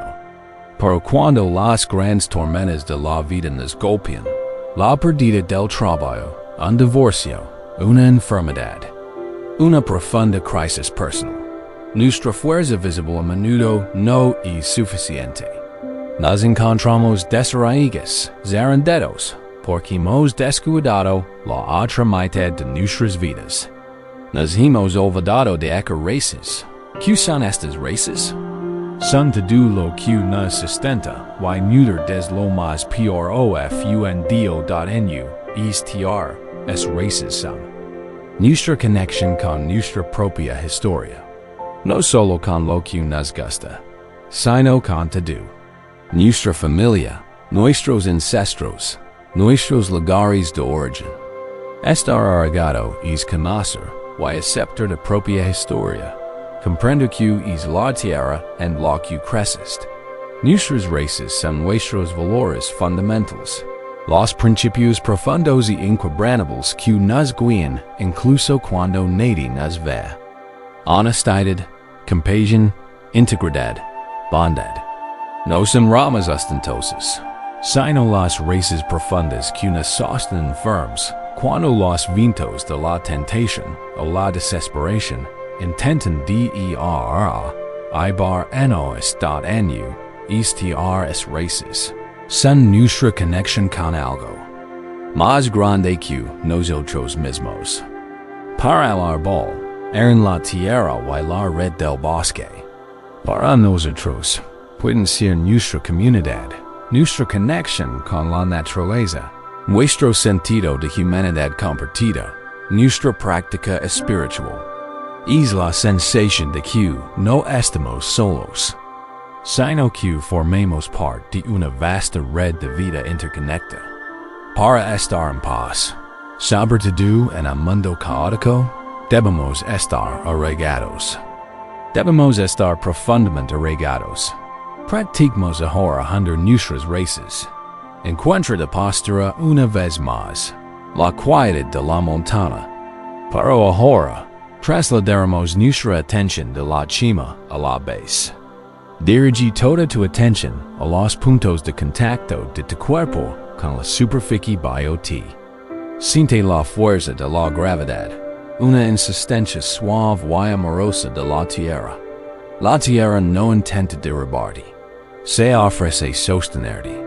Empieza a visualizar raíces que se extienden hacia abajo desde tu cuerpo. Desde la base de la columna, desde los pies, desde cada punto de contacto. Imagina que comienzan a brotar finos palos ridículos de color blanco plateado.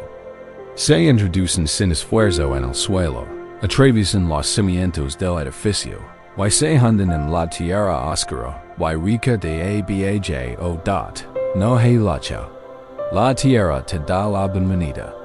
El suelo es suave y flexible. Siente cómo estas raíces se extienden. Se extienden. Se extienden. Se abren paso entre piedras y historia enterrada, buscando el centro profundo, silencioso y estable. A medida que tus raíces se profundizan, comienzan a generar una sensación de nutrición, una profunda estabilidad. Siente la energía de la tierra fluyendo a través de estas raíces hacia tu cuerpo. Es una energía lenta, tranquila y constante. No es la energía frenética de la tormenta, sino el poder profundo, silencioso e inagotable del planeta mismo. Dice que esta energía terrenal en tus piernas, tu torso, tus brazos. Siente como te ancla, te es sólido, inquebrantable. Ahora, imagina que tus raíces se extienden horizontalmente por la tierra, y a medida que se extienden, empiezan a encontrar otras raíces. Son las raíces de tu familia, tus ancestros. Number. Necesitas saber sus nombres en esas historias. Simplemente siente una conexión con el lineage que te trajo aquí. Tus raíces se entrelazan suavemente con las suyas. Te fortaleces con sus luchas, su resiliencia, su amor. No eres una planta solitaria. Formas parte de un árbol genealógico largo y profundo. Tus raíces siguen expandiéndose. Ahora se conectan con las raíces de tus amigos, tu comunidad, las personas que te apoyan y te cuidan. Siente como esta red de conexión te sostiene. En tus momentos difíciles, puedes aprovechar esta fuerza compartida. Te sostiene una red de amor. Finalmente, tus raíces se extienden tanto que conectan con las raíces de toda la humanidad, de todos los seres vivos de este planeta. Las raíces de los grandes árboles, las redes micheliales de los hongos, las raíces profundas de las propias montañas. Estás conectado a toda la red de la vida. Es una sola y hermosa joya en un árbol tan grande como el mundo. Descansa en esta sensación. La sensación de estar profundamente arraigado, profundamente conectado y sostenido incondicionalmente. Siente la fuerza serena que surge no de empujar, sino de arraigarse. Siente la paz que surge no de estar por encima de todo, sino de ser parte integral de todo. Vendrán las tormentas, soplarán los vientos, pero no podrán conmoverte, porque no podrán conmover a la tierra entera. No enfrentes la vida solo. La enfrentas con la fuerza de todas tus relaciones, con la estabilidad del planeta, con la sabiduría profunda y serena de las raíces. Siempre que te sientas ansioso, perdido o desorientado, regresa a esta práctica. Envía tus raíces. Conéctate con tu fuente. Descubrirás que la paz que buscas no está en el cielo, sino en la tierra bajo tus pies, esperando pacientemente que regreses a casa. Nos hemos arraigado, hundiendo nuestras raíces profundamente en la tierra. encontrando una fuerza basada en la conexión y la estabilidad. Esta práctica nos ancla, impidiendo que las tormentas de la vida nos desarreguen. Pero, ¿qué hacemos con esta energía regada? ¿Cómo vivimos nuestra vida cotidiana desde este lugar de paz? A menudo, imaginamos que la iluminación o la paz profunda se encuentran en momentos extraordinarios, en la cima de una montaña, durante un largo retiro, en un destello de intuición. Pero el Zen enseña que la paz más profunda, la realidad más sagrada, se esconde a simple vista, en las actividades más mundanas y cotidianas. El secreto no está en buscar momentos especiales, sino en hacer que nuestros momentos cotidianos son especiales mediante la calidad de nuestra atención. Un importante y poderoso dignatario, gobernador de la provincia, escuchó historias de un maestro zen que vivía en un humilde templo en el bosque.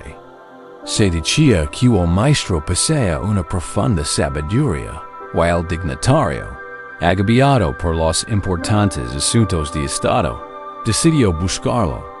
Vaya durante días con su sequito y, al llegar al templo, esperaba ser conducido a un gran salón, donde recibiría un profundo discurso filosófico. En cambio, lo llevaron a la parte trasera del templo, a una coquina sencilla y rústica. Ali encontró al maestro, un anciano con técnicas rectas y remendadas, haciendo algo completamente común. Lavaba aras para la cena. El maestro estaba de pie junto a una tina de madera con agua, removiendo y enjuagando suavemente los pecuegos.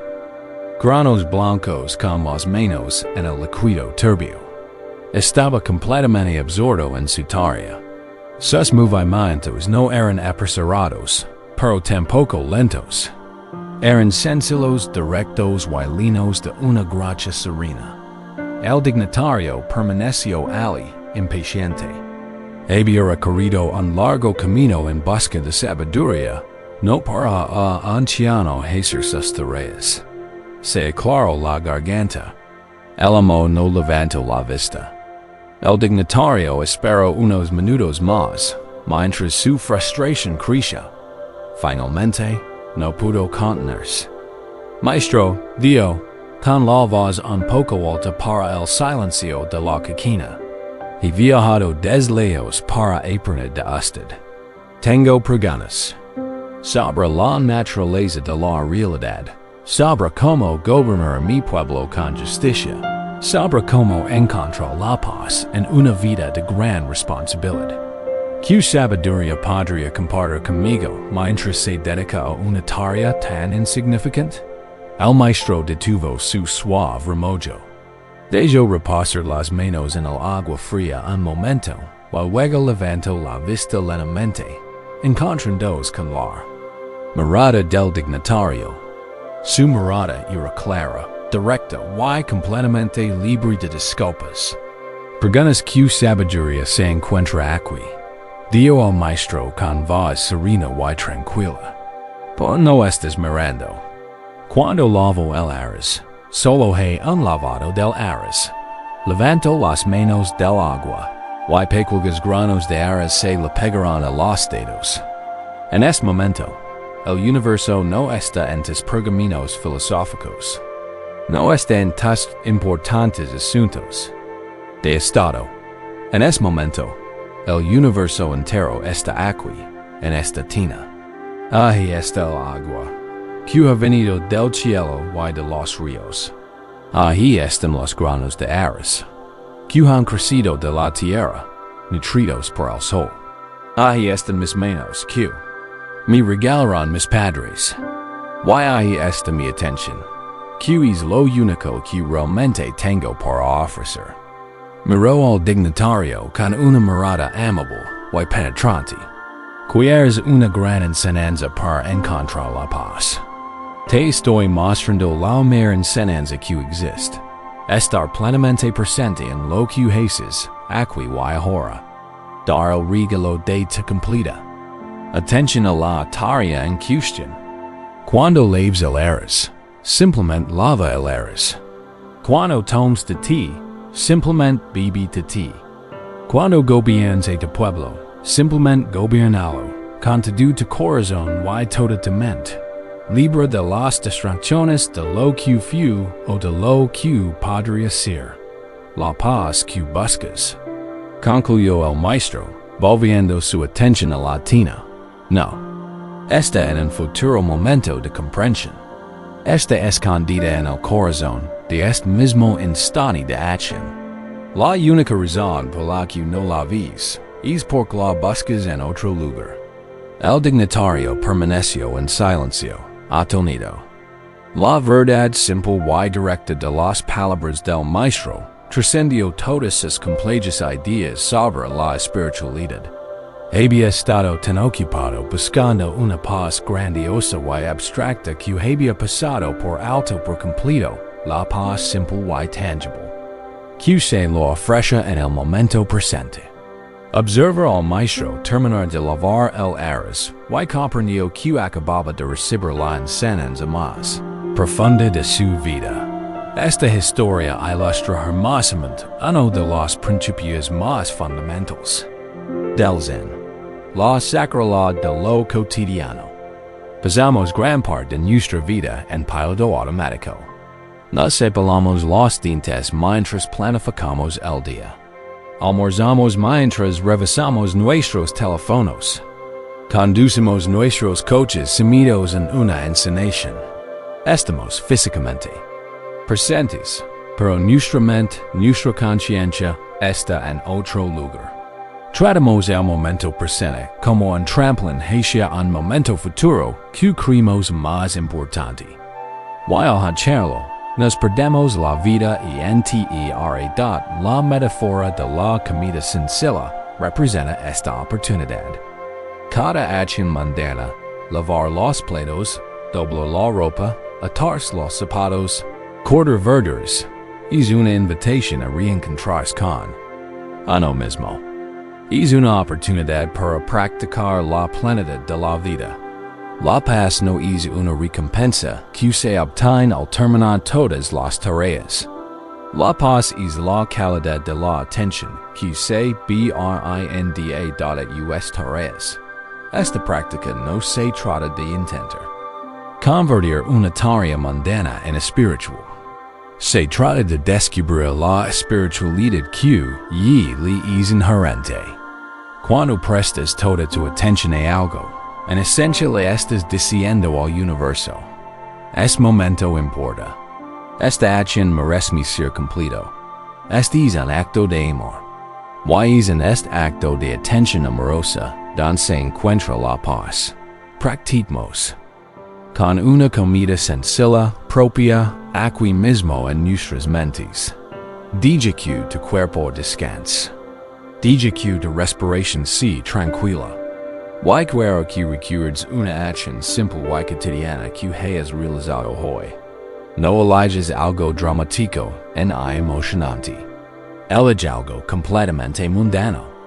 Quizás fue preparar una taza de té o café. Quizás fue lavarte las manos. Quizás fue cerrar la puerta de la casa. Elige una de esas acciones. Y ahora, vamos a revivirla, pero esta vez, le prestamos la atención plena, amable y sin prejuicios del maestro Zen. Tomamos como ejemplo la preparación de una taza de té. Vuelve mentalmente a ese momento. Estás en la cocina. Primero, simplemente, observa la intención. Quiero un té. Ahora, camina hacia el armario. Siente los pies en el suelo. Nota la sensación de tu mano al alcanzar la puerta del armario. La frescura del la brace. ¿Qué ves? Una colección de calles latas tazas. Eliges tu taza favorita. Siente su peso en la mano, su superficie suave y fresca. No solo estás agarrando una taza. Estás viviendo la experiencia de sostener esta taza en particular lo llevas a la tetera. La líneas de agua. Escuches el sonido del agua al caer. Un sonido que has oído mil veces, pero que quizás nunca has escuchado de verdad. Observas como el agua se remolina dentro de la tetra. Enciendes la tetra. Y ahora, esperas. Pero esta no es una espera vacía y impaciente. Es una espera presente. Pues oír el zumbido de la tetra. Un ruido sordo que poco a poco va aumentando. De tono y volumen. Estás escuchando el sonido del agua transformándose por la energía. Es un pequeño milagro cotidiano. Consigue la bolsita de té o el té de hojas sueltas. Observa su color, su fragancia. Estás deleitándote sentidos de la tetra se apaga con un clic. El repentino silencio también es un sonido. La coges, sintiendo su nuevo peso y calor. Viertes el agua caliente en la taza. Observas como sube el vapor, lavando consigo el aroma del té. Observas como el agua se oscura a medida que las hojas empiezan a liberar su esencia. Esto es alquimia. Es la transformación que ocurre justo delante de ti. Lo dejas reposar. Agregas leche o azúcar.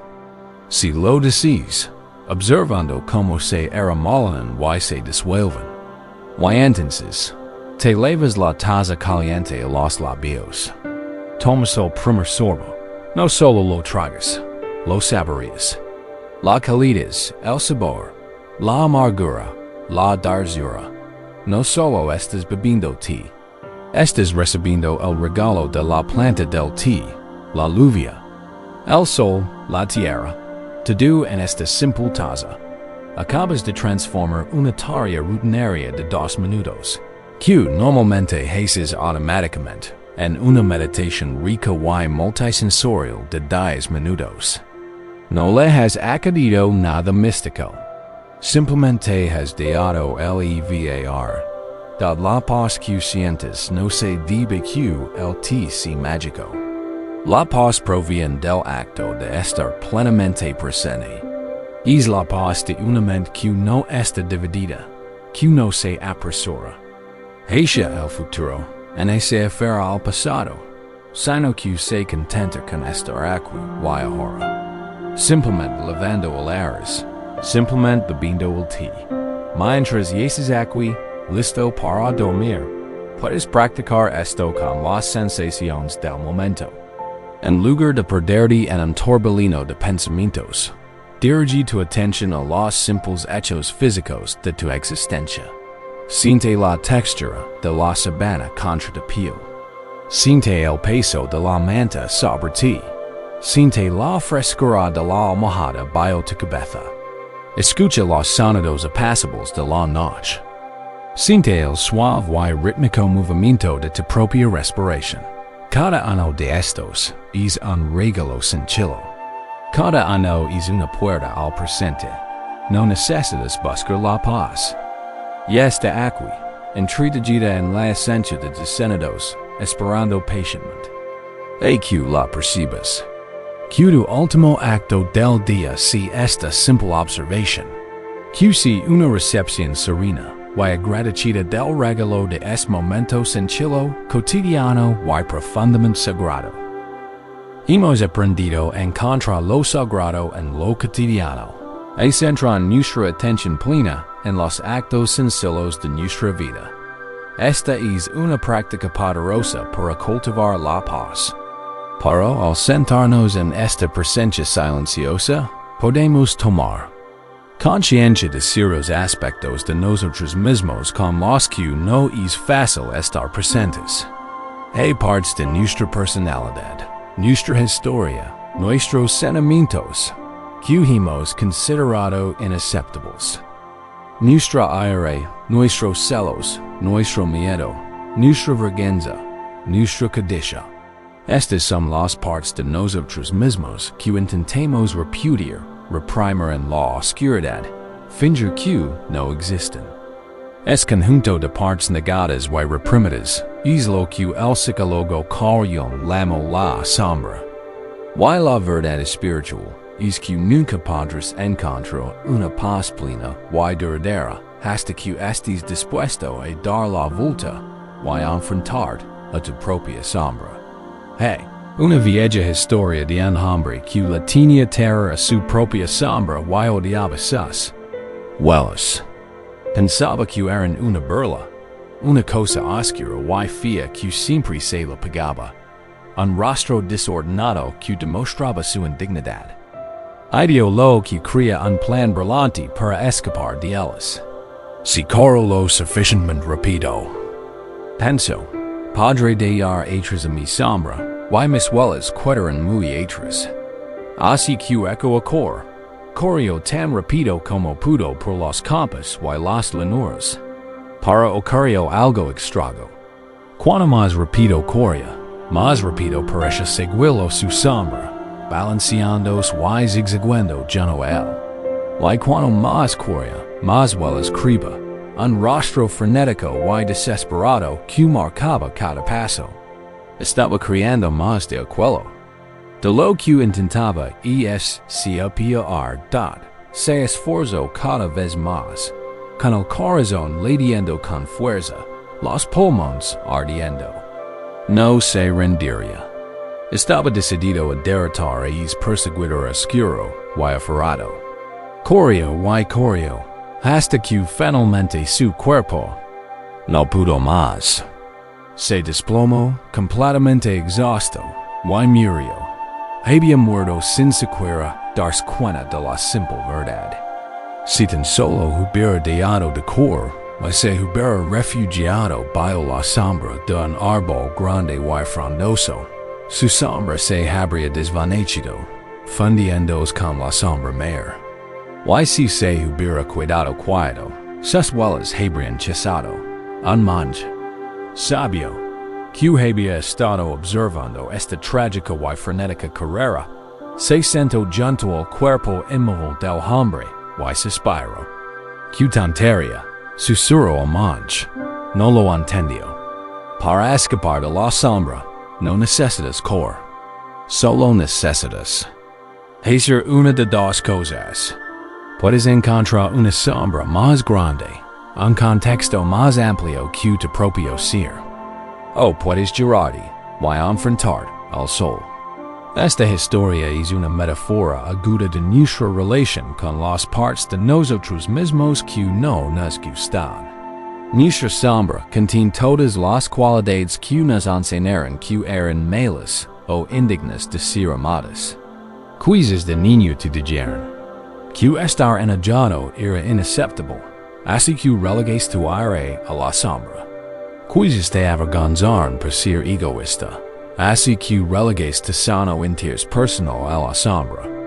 Tu miedo, tu vulnerabilidad, tu desenfreno, tu tristeza. Todas estas partes poderosas y importantes de la experiencia humana quedan relegadas a la oscuridad porque les tememos. Y al igual que el hombre del cuento, intentemos dejarlos atrás. Nos mantenemos ocupados. Nos distraemos con el trabajo o el entretenimiento. Nos construimos una imagen brillante de buenas personas, amables, tranquilos y generosos. Pero la sombra sigue ahí siguiéndonos. Y cuanto más queremos, más poder. Por este tenor, se proyecta en los demás. Vimos la aire que negamos en nuestro jefe o pareja. Estaba en momentos de estos. Un repentino y impactante arrebato de aire. Se manifiesta como depresión o ansiedad. El peso de toda esa energía no vívida que nos oprime. Corre frenéticamente, es lo que nos enferma. La sabiduría del mundo señala dos caminos. La sanación y la integración. El primero es encontrar una sombra más profunda. Esto significa situar tu sombra personal en el contexto de la sombra humana colectiva. Es la comprensión compasiva de que tu aire, tu miedo y tu egoísmo no son su defectos personales y vergonzosos. Forman parte de la condición humana. Todos los tenemos Aceptor de propia sombra is aceptor de propia humanidad. En esta sombra compartida de nuestra humanidad común, nuestra sombra personal se siente menos monstruosa, menos elante. El segundo camino, en más directo, es girar y mirar al sol. El sol, en esta metáfora, es la luz de tu propia conciencia. Consciente y amorosa. Es la luz de la aceptación radical. En lugar de llorar de la sombra, te detienes. Te giras, lo miras. Y lo proyectas con la luz de tu atención sin prejuicio estad. La asombrosa paradoja es que, cuando una cualidad de sombra se encuentra con la luz de la conciencia, se transforma. Su cualidad aterradora y monstruosa se disuelve. Tu iré al encontrarse con una conciencia amorosa, revela la verdad más profunda que se esconde tras ella. Un límite traspasado, una profunda sensación de injusticia, un amor apasionado por algo amenazado. Tu miedo, al encontrarse con la conciencia, revélalo. Que realmente valores y quieres prodigar. Tu codicia revela un profundo anhelo de vida y experiencias. La sombra no es molded. Es simplemente energía vital no vivida, no reconocida. Contiene tu poder, tu creatividad, tu autenticidad. Para encontrar la paz, de recuperarla, practicamos girarnos para encarar la sombra, muy suavemente. Aquastate. Aquí, en la silenciosa oscuridad. La noche misma es una especie de sombra, una suave oscuridad que invita a la introspección, leva de conciencia y de cuerpo. Y quiero que invites a una sombra tuya a manifestarse. No necesitas buscar tu demonio. Más profundo y oscuro. Simplemente empieza con una sombra pequeña y familiar. Quizá sea un sentimiento de envidia que tu viste hoy, o un destello de juicio agudo hacia alguien, o un punto de inseguridad, el lleno de estos sentimientos que normalmente intentas aliar, o ignorar. Ahora, en lugar de correr, nos detenemos. Nos giramos para enfrentarlo. No te conviertes en él, sino mirarlo en eso. Mentalmente, de forma esta sensación de sombra. ¿Es un nudo tenso en el estómago? Un manto oscuro y pesado. ¿Sobre los hombros? Una energía vibrante y agitada en las extremidades.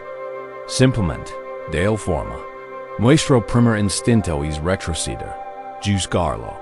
Que feo, no deberías sentirme así. Observa esa reacción. Es el corredor. En esta práctica, haremos lo contrario. Iluminaremos el sol de nuestra conciencia. Imagina. La cálida luz dorada del sol, la luz de una conciencia pura, amorosa y sin prejuicios. Y deja que esta luz brille directamente sobre esta sombra. Esta luz no tiene intenciones de arreglarla ni de eliminarla. Simplemente dice, te veo. Tienes derecho a estar aquí. Eres parte de mí. Al proyectar esta luz de aceptación sobre la sombra, ¿qué sucede? Sé curioso. A menudo, la sombra comienza a suavizarse. El nudo tenso podría aflojarse. La pesada capa podría volverse un poco más ligera. Ahora, comunicémonos con ella. Preguntale a la sombra con genuina curiosidad. ¿Qué has venido a decirme? ¿Qué necesitas? ¿Qué sabiduría tienes para mí? Escucha la respuesta. Puede que no venga en palabras, sino en un sentimiento, una imagen, una comprensión más profunda. Es nudo de envidia al encontrarse con la luz. Podría susurrar, estoy aquí para mostrar un anhelo profundo en tu propio corazón que no has reconocido. Es manto de inseguridad podría decir, estoy aquí para recordarte que seas amable contigo mismo. Que recuerdes que eres digno de amor tal como eres. es destello de juicio hacia otro. Cuando se ilumina, podría revelar. Estoy aquí para mostrar a miedo que tienes sobre ti mismo. Juzgas en ellos lo que temes en ti. La sombra no es un enemigo. Es un mensajero de lo más profundo de tu psique. Vienen con regalos, pero estos vienen envueltos en un papel que da miedo. Para recibir el regalo, debes estar dispuesto a recibir al mensajero con valencia y amor. Sigbanando esta parte de ti con una luz cálida y incondicional. No la ves como un defecto, sino como una parte perdida de tu propia energía que clama. Por ser integrada, imagina abrir las brasas y recibirla de nuevo en la plenitud de ser. Al hacerlo, siente como te vuelves más sólido, más auténtico, más completo. Ya no desperdicias energía corriendo. Estás recuperando esa energía. Para ser más plenamente, la paz no es la ausencia de sombra. La paz es plenitud. Es la capacidad de albergar la luz y la oscuridad dentro de ti con igual amor. Es el fin de la guerra interior. Cuando dejas de luchar contra ti mismo, encuentras una paz profunda, resiliente y verdad. Así que, al caer en el sueño, si surge alguna sensación de sombra, no huyas. Simplemente gira, ilumina con tu suave luz y escucha. Da la bienvenida a casa a todas las partes de decir. En este acto radical de hospitalidad interior, encontrarás el descanso más profundo. Hemos enfrentado valientemente la sombra, volviéndonos con amorosa conciencia hacia las partes de nosotros mismos que habíamos repudiado. Este acto de integración nos brinda una profunda sensación de plenitud y paz interior, pues no estamos en guerra con nosotros mismos. Pero esta paz interior a menudo se pone a prueba cuando volvemos al mundo, específicamente la compleja, intrincada, y a menudo enmargada red de nuestras relaciones con los demás. Nuestras conexiones con familias, amigos, parejas y colegas pueden convertirse en una gran medalla de hilo añadida. Viejas heridas, malentendidos, expectativas tachidas y necesidades contradictorias pueden crear enredos que parecen completamente imposibles de desenredar. Nuestro instinto a menudo nos lleva a tirar de los hilos con frustración, apretando en más los nudos, o a tomar unas tijeras y cortar la conexión por completo.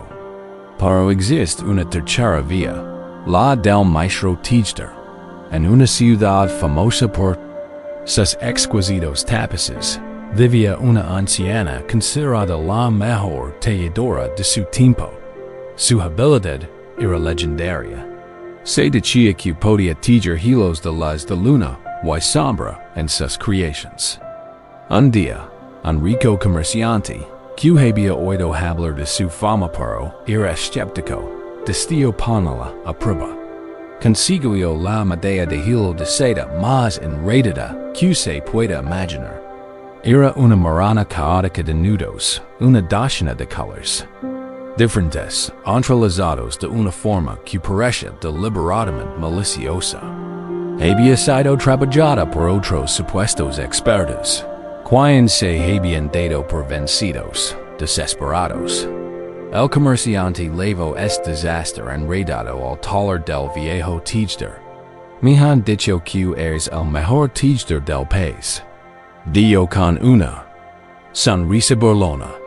Si logras desenredar este hilo, y hacer con él una tila sin costras, te pagaré 1000 monedas de oro.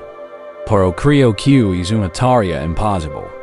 La vieja talladora tomó la marana en sus manos. No retrocedió horrorizada en el suspiro frustrada. Simplemente la sostuvo, sintiendo su peso, su complejidad.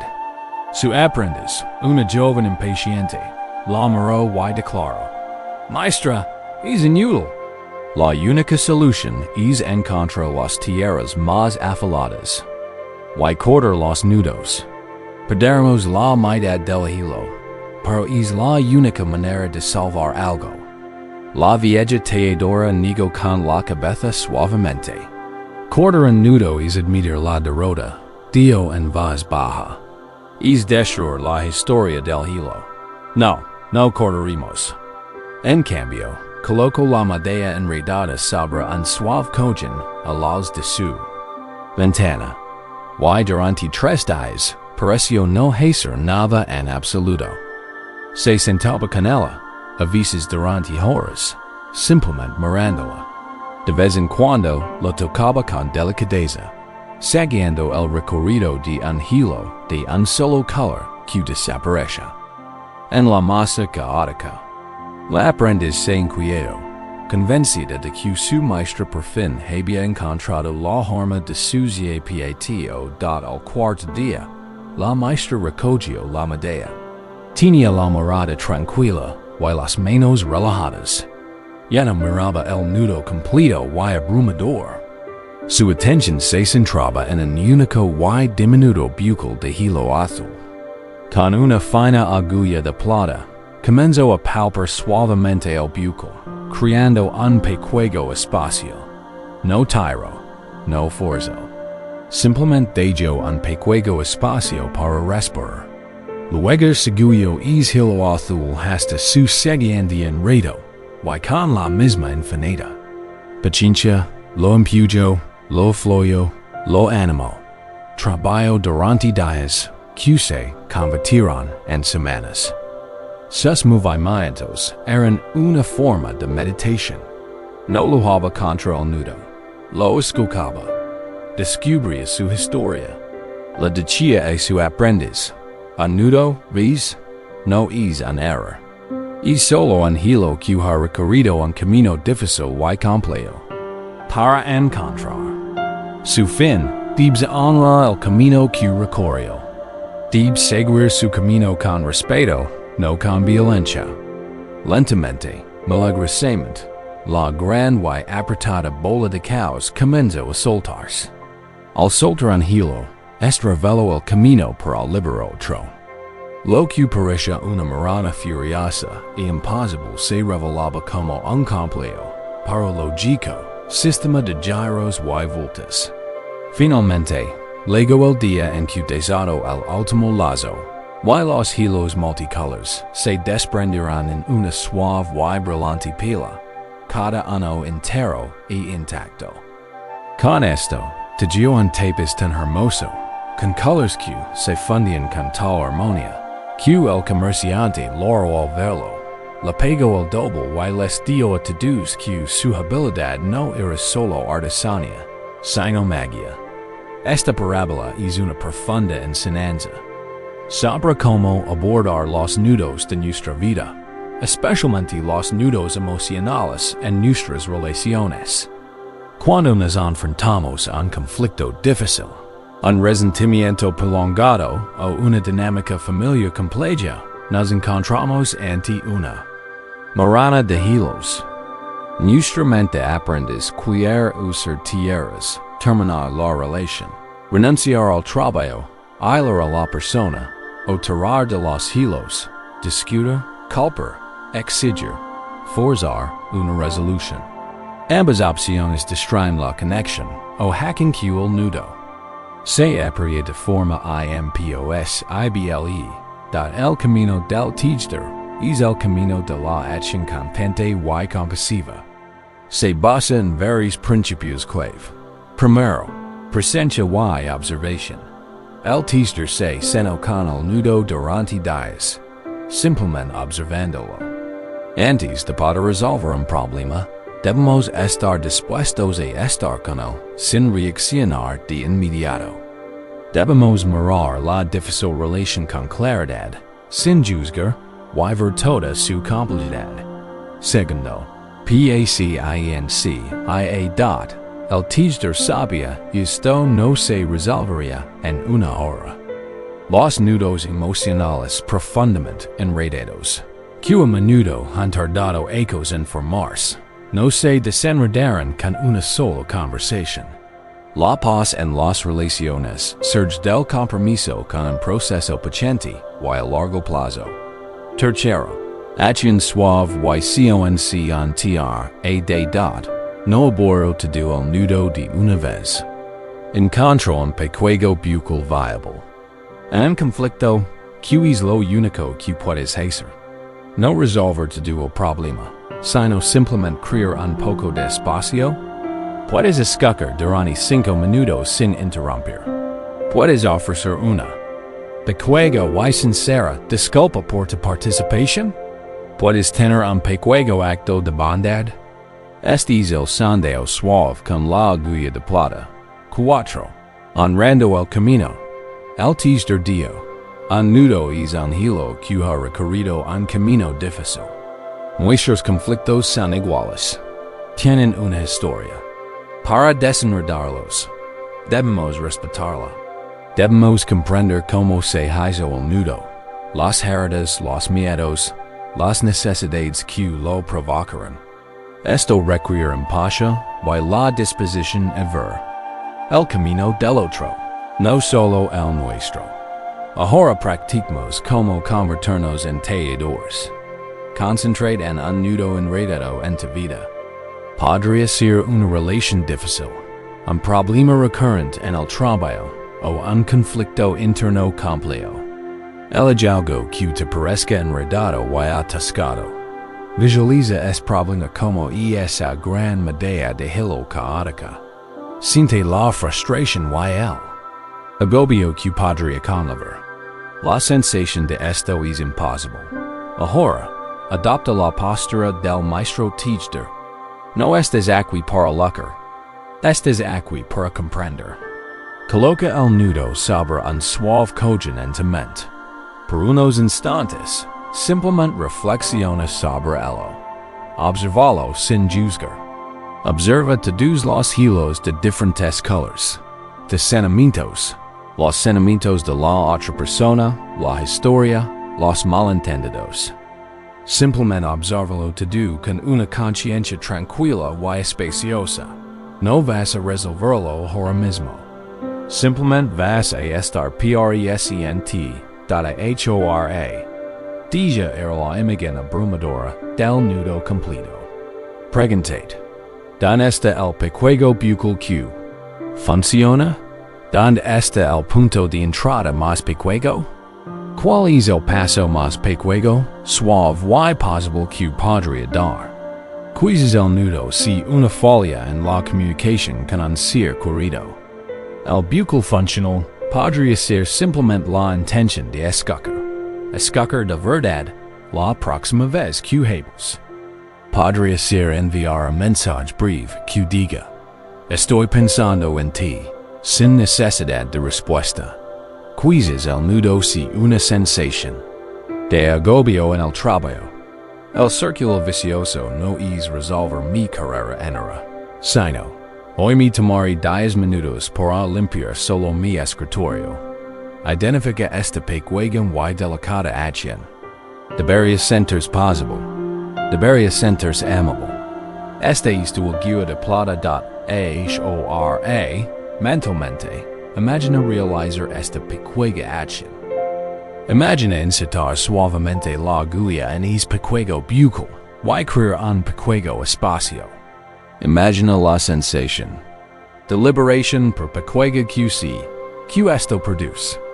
No has resuelto todo el problema, pero has comenzado el proceso.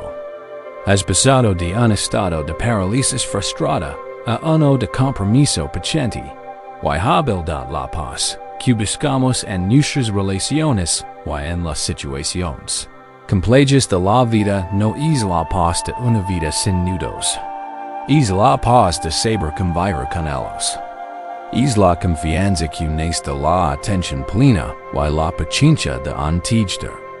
Es la confianza de que incluso el lío más enredado es solo un conjunto de hilos que esperan una mano bondadosa. Sabia y paciente que los ayuda a encontrar la armonía. Mientras descansas aquí, contempla la situación enredada bajo esta nueva luz. No es un enemigo, no es símbolo de fracaso. Hizo un proyecto sagrado que la vida te ha dado. Y tienes la habilidad, la paciencia y la sabiduría para involucrar en él un delicado bucle a la vez. Descansa sabiendo que eres el teacher, y eso es algo poderoso y pacífico. Hemos explorado el camino del teacher, aprendiendo a abordar los complejos nudos de nuestras vidas con paciencia y habilidad. Esto nos enseña a lidiar con las dificultades. Pero ¿qué pasa con las partes de nosotros mismos que no vimos como un problema complejo por resolver, sino como un simple defecto permanente? Ya lo hemos mencionado con la tasa de tirada, pero vale la pena retomarlo desde una perspectiva diferente. Todos tenemos aspectos de nuestro ser que sentimos como nuestro lado más débil, nuestras imperfecciones, nuestras filtraciones. Nos avergüenzan de ellos, nos disculpamos por ellos y decimos que desaparezcan. Creemos que nuestra utilidad y nuestro valor residen solo en nuestras fortalezas, en nuestra olla perfecta. Pero el universo a menudo tiene una economía diferente. Más sorprendente, nuestros defectos percibidos pueden ser la fuente oculta de una gracia inesperada. En una pequeña aldea de la India, vivía un anciano aguador. Todos los días, recorría el largo camino desde su casa hasta el río, y de regreso para abastecer de agua la casa de su amo. Lavaba el agua en dos grandes canteros de barro, cada uno colgado de un extremo de una larga vara de madera que sostenía sobre los hombros. Una de las olas era perfecta. Estaba bien hecha, era robusta y retenía el agua sin derramar en una gota. Al final de larga caminata, siempre llegaba a casa del amo completamente llena. La otra olla, sin embargo, tenía una grieta larga y fina que le recorría el costado. Lavaba ecos allí, y en el viaje de regreso desde el río, goteaba, lenta pero constantemente. Para cuando el aguador llegaba a su destino, la olla agrietada siempre estaba solo a la mitad. Durante 2 ecos, esto sucedió a diario. La olla perfecta estaba muy orgullosa de sus logros. Sentía que cumplió a la perfección su función, era eficiente e impecable. La olla agrietada, sin embargo, se avergonzaba profundamente de su imperfección. Era miserable porque solo podía hacer la mitad de lo que estaba hecha para. Se sentía un fracaso. Un día, a la orilla del río, la vasija agrietada y no soportó su vergüenza y le habló al aguador. Lo siento mucho, y me avergüenzo de mí mismo. Susurró. Esta grieta en mi costado me hace perder agua hasta la casa. Por mi defecto, haces todo este trabajo, y no obtienes el valor que mereces por tu esfuerzo.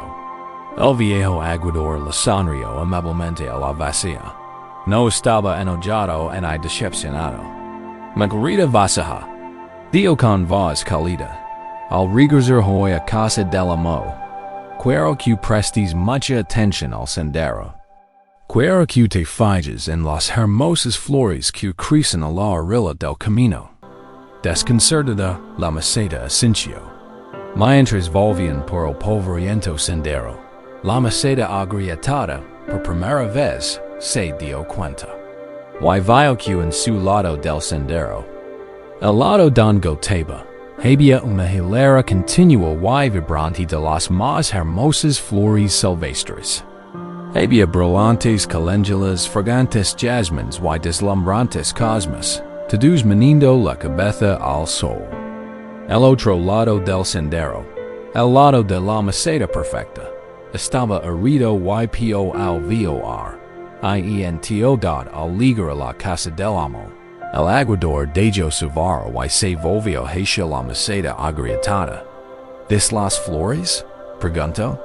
¿Y te das cuenta de que solo crecen en el lado del camino? Conozco de defecto desde hace ecos, continuó. No era ninguém secreto para mí, así que lo aprovecho. Plan similas de flores a lo largo de tu camino. Why todos los días, al regresar del río, los has estado regando. Gracias a ti, why gracias a tu defecto, he podido recoger estas hermosas flores para decorar la mesa de mi amo. Aportan tanta alegría y belleza a su casa. El aguador hizo una pausa, y sus últimas palabras fueron precisas y delicadas. Si no fueras exactamente como eres, con todas tus aparentes imperfecciones, él no tendría esta belleza para adornar su hogar. Esta historia sencilla y profunda revoluciona nuestras ideas convencionales sobre el valor y la perfección. Vivimos en un mundo que venera la olea perfecta. Nos esforzamos por ser eficientes, impecables y productivos. Creemos que nuestro valor reside en ofrecer una medida completa, sin fugas. Y cuando descubrimos nuestras propias grietas, nuestras vulnerabilidades, nuestras sensibilidades, nuestras ansiedades, nuestras formas de ser poco convencionales, nuestros traumas pasados que nos han marcado, sentimos vergüenza. Sentimos que estamos fallando. Creemos que somos menos valiosos. Pero la parábola de las dos alas sugiere que nuestros mayores regalos al mundo pueden ligar no a pesar de nuestros defectos, sino directa mentat por que desde el estado drieta puede ser una sensibilidad profunda que deje sentir golpeado por el mundo. Pero también puede ser lo que te permite sentir una profunda empatia por los demás. Regarlos con compasión. Tu crash podría ser un historial de fracasos o pérdidas que te haga sentir inseguro. Pero también podría brindarte una profunda humildad y sabiduría que jamás podrás haber adquirido con éxitos ininterrumpidos. Esta humildad podría ser precisamente lo que hace que la gente confíe en ti y se sienta segura contigo. Tu crack puede ser una enfermedad crónica o una limitación física, que se siente como una carga terrible, pero también puede ser lo que te enseña el arte de la paciencia, de la entrega, de encontrar alegría en las cosas más pequeñas. Lecciones que luego puedes compartir con el mundo, regando el camino para otrar usted. El aguador de la historia representa una sabiduría superior, la sabiduría del universo o la sabiduría de nuestro ser más profundo.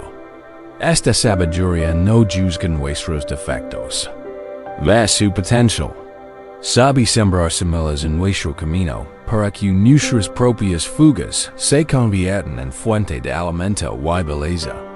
La paz liga cuando empezamos a confiar en este proceso. Liga cuando dejamos de juzgar nuestras grietas y empezamos a buscar las flores. Practicemos esto ahora. Busquemos las flores inesperadas que crecen en el camino de nuestras propias imperfecciones. Accommodate. En un lugar de descanso. Deja que tu cuerpo se sienta pesado, y so de tus propias fallas. Una parte de ti que consideras un defecto, una debilidad, una fuente de vergüenza. Podría ser un rasgo de personalidad, un atributo físico, algo de tu pasado. El algo que realmente desearías que fuera diferente. Mantén este defecto percibido en tu conciencia. Y siente la historia que lo acompara. La historia de no soy lo suficientemente bueno para esto. El sentimiento de vergüenza o disculpa. Reconoce esta historia. Es muy pesada. Ahora, adoptemos la perspectiva del sabio aguador. Miremos esta folla con nuevos ojos, con una curiosidad amorosa y creativa.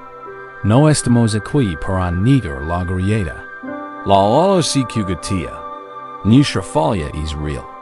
Estamos aquí para buscar su don oculto. Esta pregunta amable y abierta, Q flores inesperadas podrían estar creciendo a lo largo del camino de este efecto percibido. No busques un giro simple y positivo. Busques una consecuencia inesperada. Una gracia oculta. Vimos algunos ejemplos. Si tu defecto percibido es que eres demasiado sensible, pregúntate. Esta sensibilidad me ha permitido percibir el dolor de alguien cuando otros no lo percibían. Me ha permitido sentirme profundamente conmovido por el arte, la música o la naturaleza, enriqueciendo mi vida. Me ha convertido en un amigo más compasivo, en un compañero más intuitivo. Estas son las flores dat si tu defecto percibido es un fracaso pasado, una bancarrota, un divorcio, algo que llevas con vergüenza, pregúntate. ¿Qué aprendí de esa experiencia que no podría haber aprendido de otra manera? ¿Me hizo más resiliente, más humilde, más consciente de lo que realmente importa? La sabiduría obtenida de ese momento doloroso me ha permitido ayudar a alguien más que estuviera pasando por algo similar. Estas son las flores dat, si tu defecto percibido es una tendencia a la ansiedad. Pregúntate. Esta ansiedad me ha llevado a estar más preparado, a ser más reflexivo, a ser más consciente. Me ayuda a detectar posibles problemas de una manera que a veces ha sido útil para mí o para otros. Mi propia lucha contra la ansiedad me ha infundido una profunda y genuina compasión por quienes la padecen. Estas son las flores. Tomate tiempo con esto. Observa con honestidad y bondad tu propia grieta, tu propia fuga, y luego examina el camino de tu vida. Donde esta falla, esta vulnerabilidad, inadvertidamente regado algo hermoso? ¿Dónde ha creado una inesperada manca de color y vida? Puede que no sea evidente de inmediato. El aguador lavaba ecos recorriendo el sendero. Para las semillas ya están plantadas. Tu tarea ahora es simplemente empezar a buscar las flores. Esta práctica es un profundo acto de autoaceptación. Es comprender que no necesitas ser una meseta perfecta para tener un valor inmenso. Tu valor no reside solo en tu fuerza, sino también en tu tenora. Tu don no reside solo en lo que logras, sino en la belleza única que surge de tus defectos. Estar en paz es aceptar por completo. Recorre el sendero con la vara sobre los hombros, cargando tanto tu meseta perfecta como tu meseta agrietada, y saber, con profunda y serena certeza, que ambas son essentials.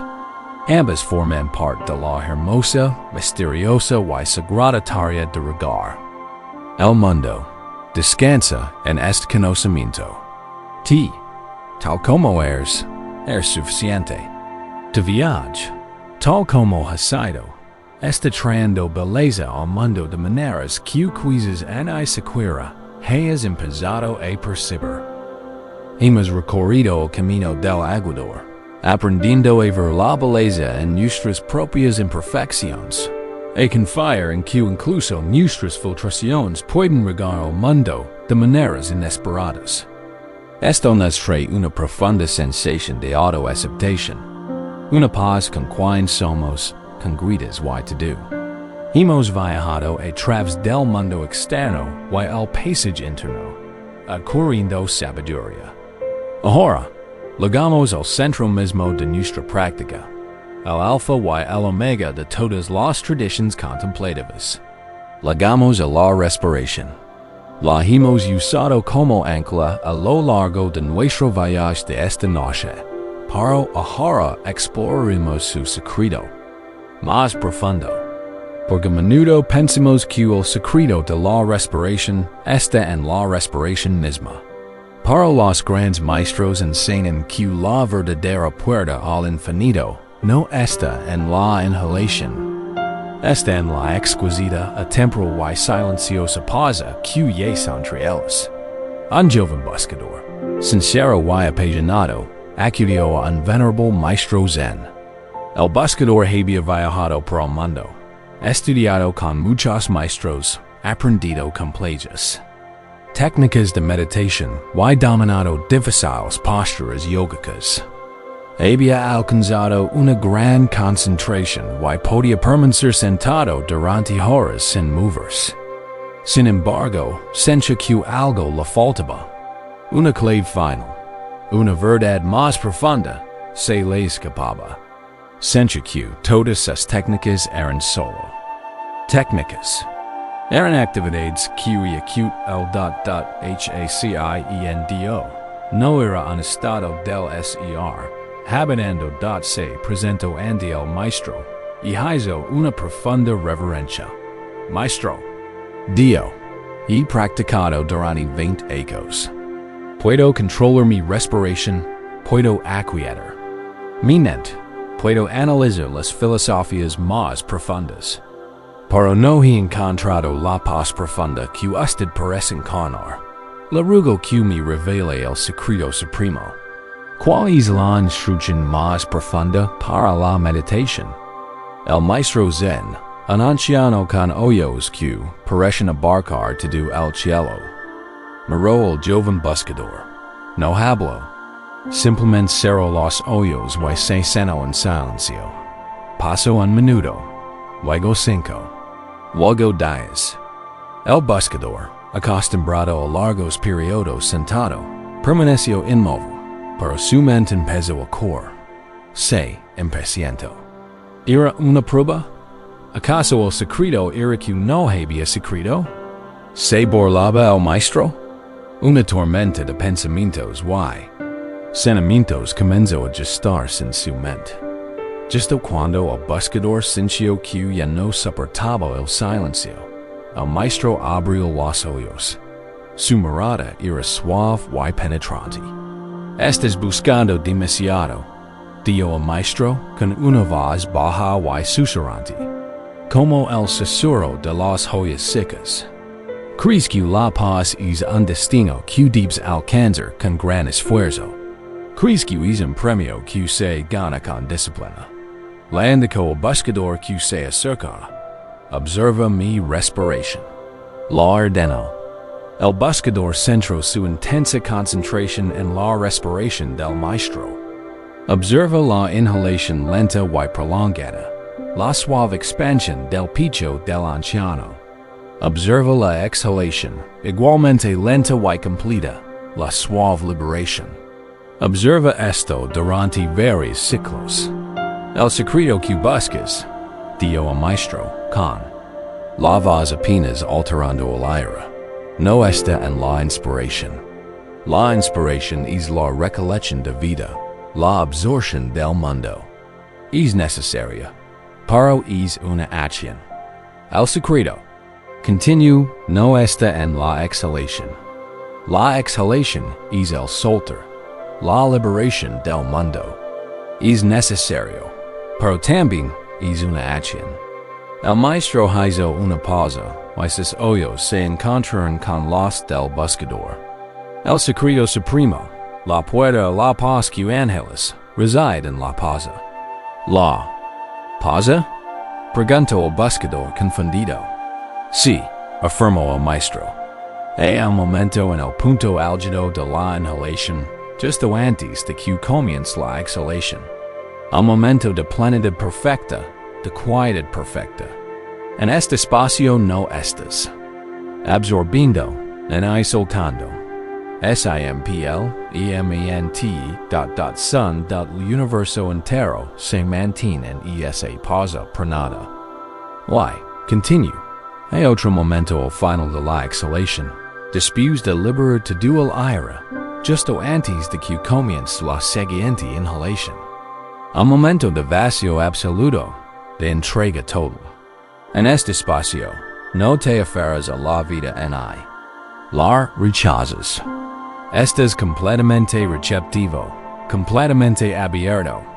En esa pausa vacía, el universo entero espera respirar. Tus técnicas te han enseñado a concentrar en la respiración, concluyó el maestro. Para la verdadera práctica. Es aprender de concert en los espacios, entre las respiraciones. Porque en esos silencios, la mente pensante no tiene asidero. En esas pausas, no hay pasado ni hay futuro. Solo hay una hora atemporal y eterno. Y esa es la paz que has estado buscando. Ha estado aquí todo el tiempo, entre cada dos respiraciones que has tomado. Los ojos del buscador se abren de par en par. Con una profunda comprensión. Durante 20 ecos, se había concentrado en el movimiento en la actividad de la respiración, creyendo que era el camino. Había estado tan concentrado en las olas que nunca había notado el océano mismo, la vasta y silenciosa quietud de la que surgían las olas de aliento, y en la que se desvanecían. Cerró los ojos y, por primera vez, no intento controlar su respiración.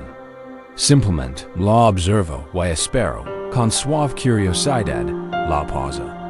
Y cuando luego, es pequeño y fugaz momento de quietud, dejo que su conciencia descansara allí. Y en ese instante, se abrió la paz que había buscado toda su vida. Esta es una de las enseñanzas más sutiles y profundas del Zen. La metáfora es la respiración misma, pero el enfoque se centra en el espacio que la contiene. Nuestras vidas son como la respiración. Siempre estamos inhalando, acumulando experiencias, esforzándonos, logrando, consumiendo, o estamos exhalando, soltando, terminando proyectos, liberando relaciones. Estamos tan concentrados en este ritmo de hacer y deshacer, de obtener y liberar, que perdemos el trasfondo del ser puro en el que todo sucede. Este fondo es el silencio entre las respiraciones. Es el lienzo de la conciencia pura sobre el que se dibuja la pintura de tu vida. Encontrar la verdadera paz implica enderezarse. Mas en el lienzo, que en la pintura, la pausa en la parte superior de la inhalación, es la quietud de la plenitud. Al plenum. Es el momento donde todo está presente, todo es posible. De conserga disipa el miedo y la carencia, y da la pausa al final de la del vacío. El vacío. Es el momento de entrega total, de no esforzarse.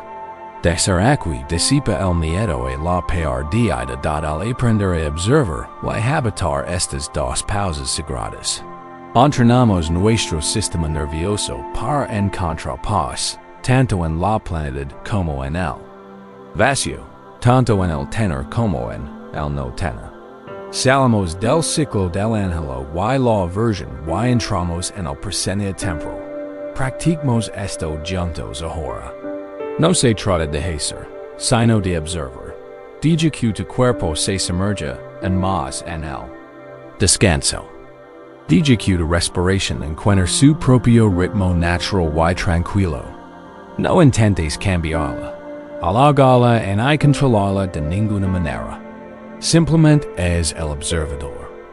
Dirige tu atención, suave y curiosa, al flujo de tu respiración.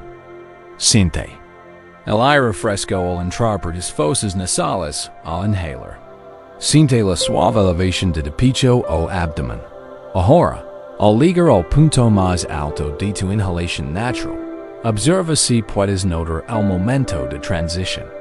Hay una pequeña pausa, de una fracción de segundo, antes de que el cuerpo decida exhalar. ¿Puedes encontrar? No intentes sostenerlo ni extenderlo. Simplemente observalo. Es un punto de equilibrio perfecto. Deja que tu conciencia descansa en ese pequeño e inmóvil punto de plenitud. Es como estar en lo más alto de una noria. Solo por un instante, viendo el mundo entero extenderse ante ti, antes de que comience el descenso. Ahora, sigue la respiración mientras se libera. Siente la suave queda de tu pecho. Siente el aire cálido al salir de tu cuerpo. Sigue la exhalación. Hasta el final. Y de nuevo, justo antes de que surja la siguiente inhalación, hay otra pausa. Un momento de entrega, de quietud. Observa si puedes percibir este juego y silencioso espacio de vacío. Deja que de conciencia descansa aquí. Este es el momento antes de que el universo te respire de nuevo. Es un espacio de profunda confianza y receptividad. Es como el momento en que un buceador se baja de la tabla, pero aún no ha entrado al agua. Un momento de pura potencial. Continúa esto durante varios ciclos, a tu propio ritmo.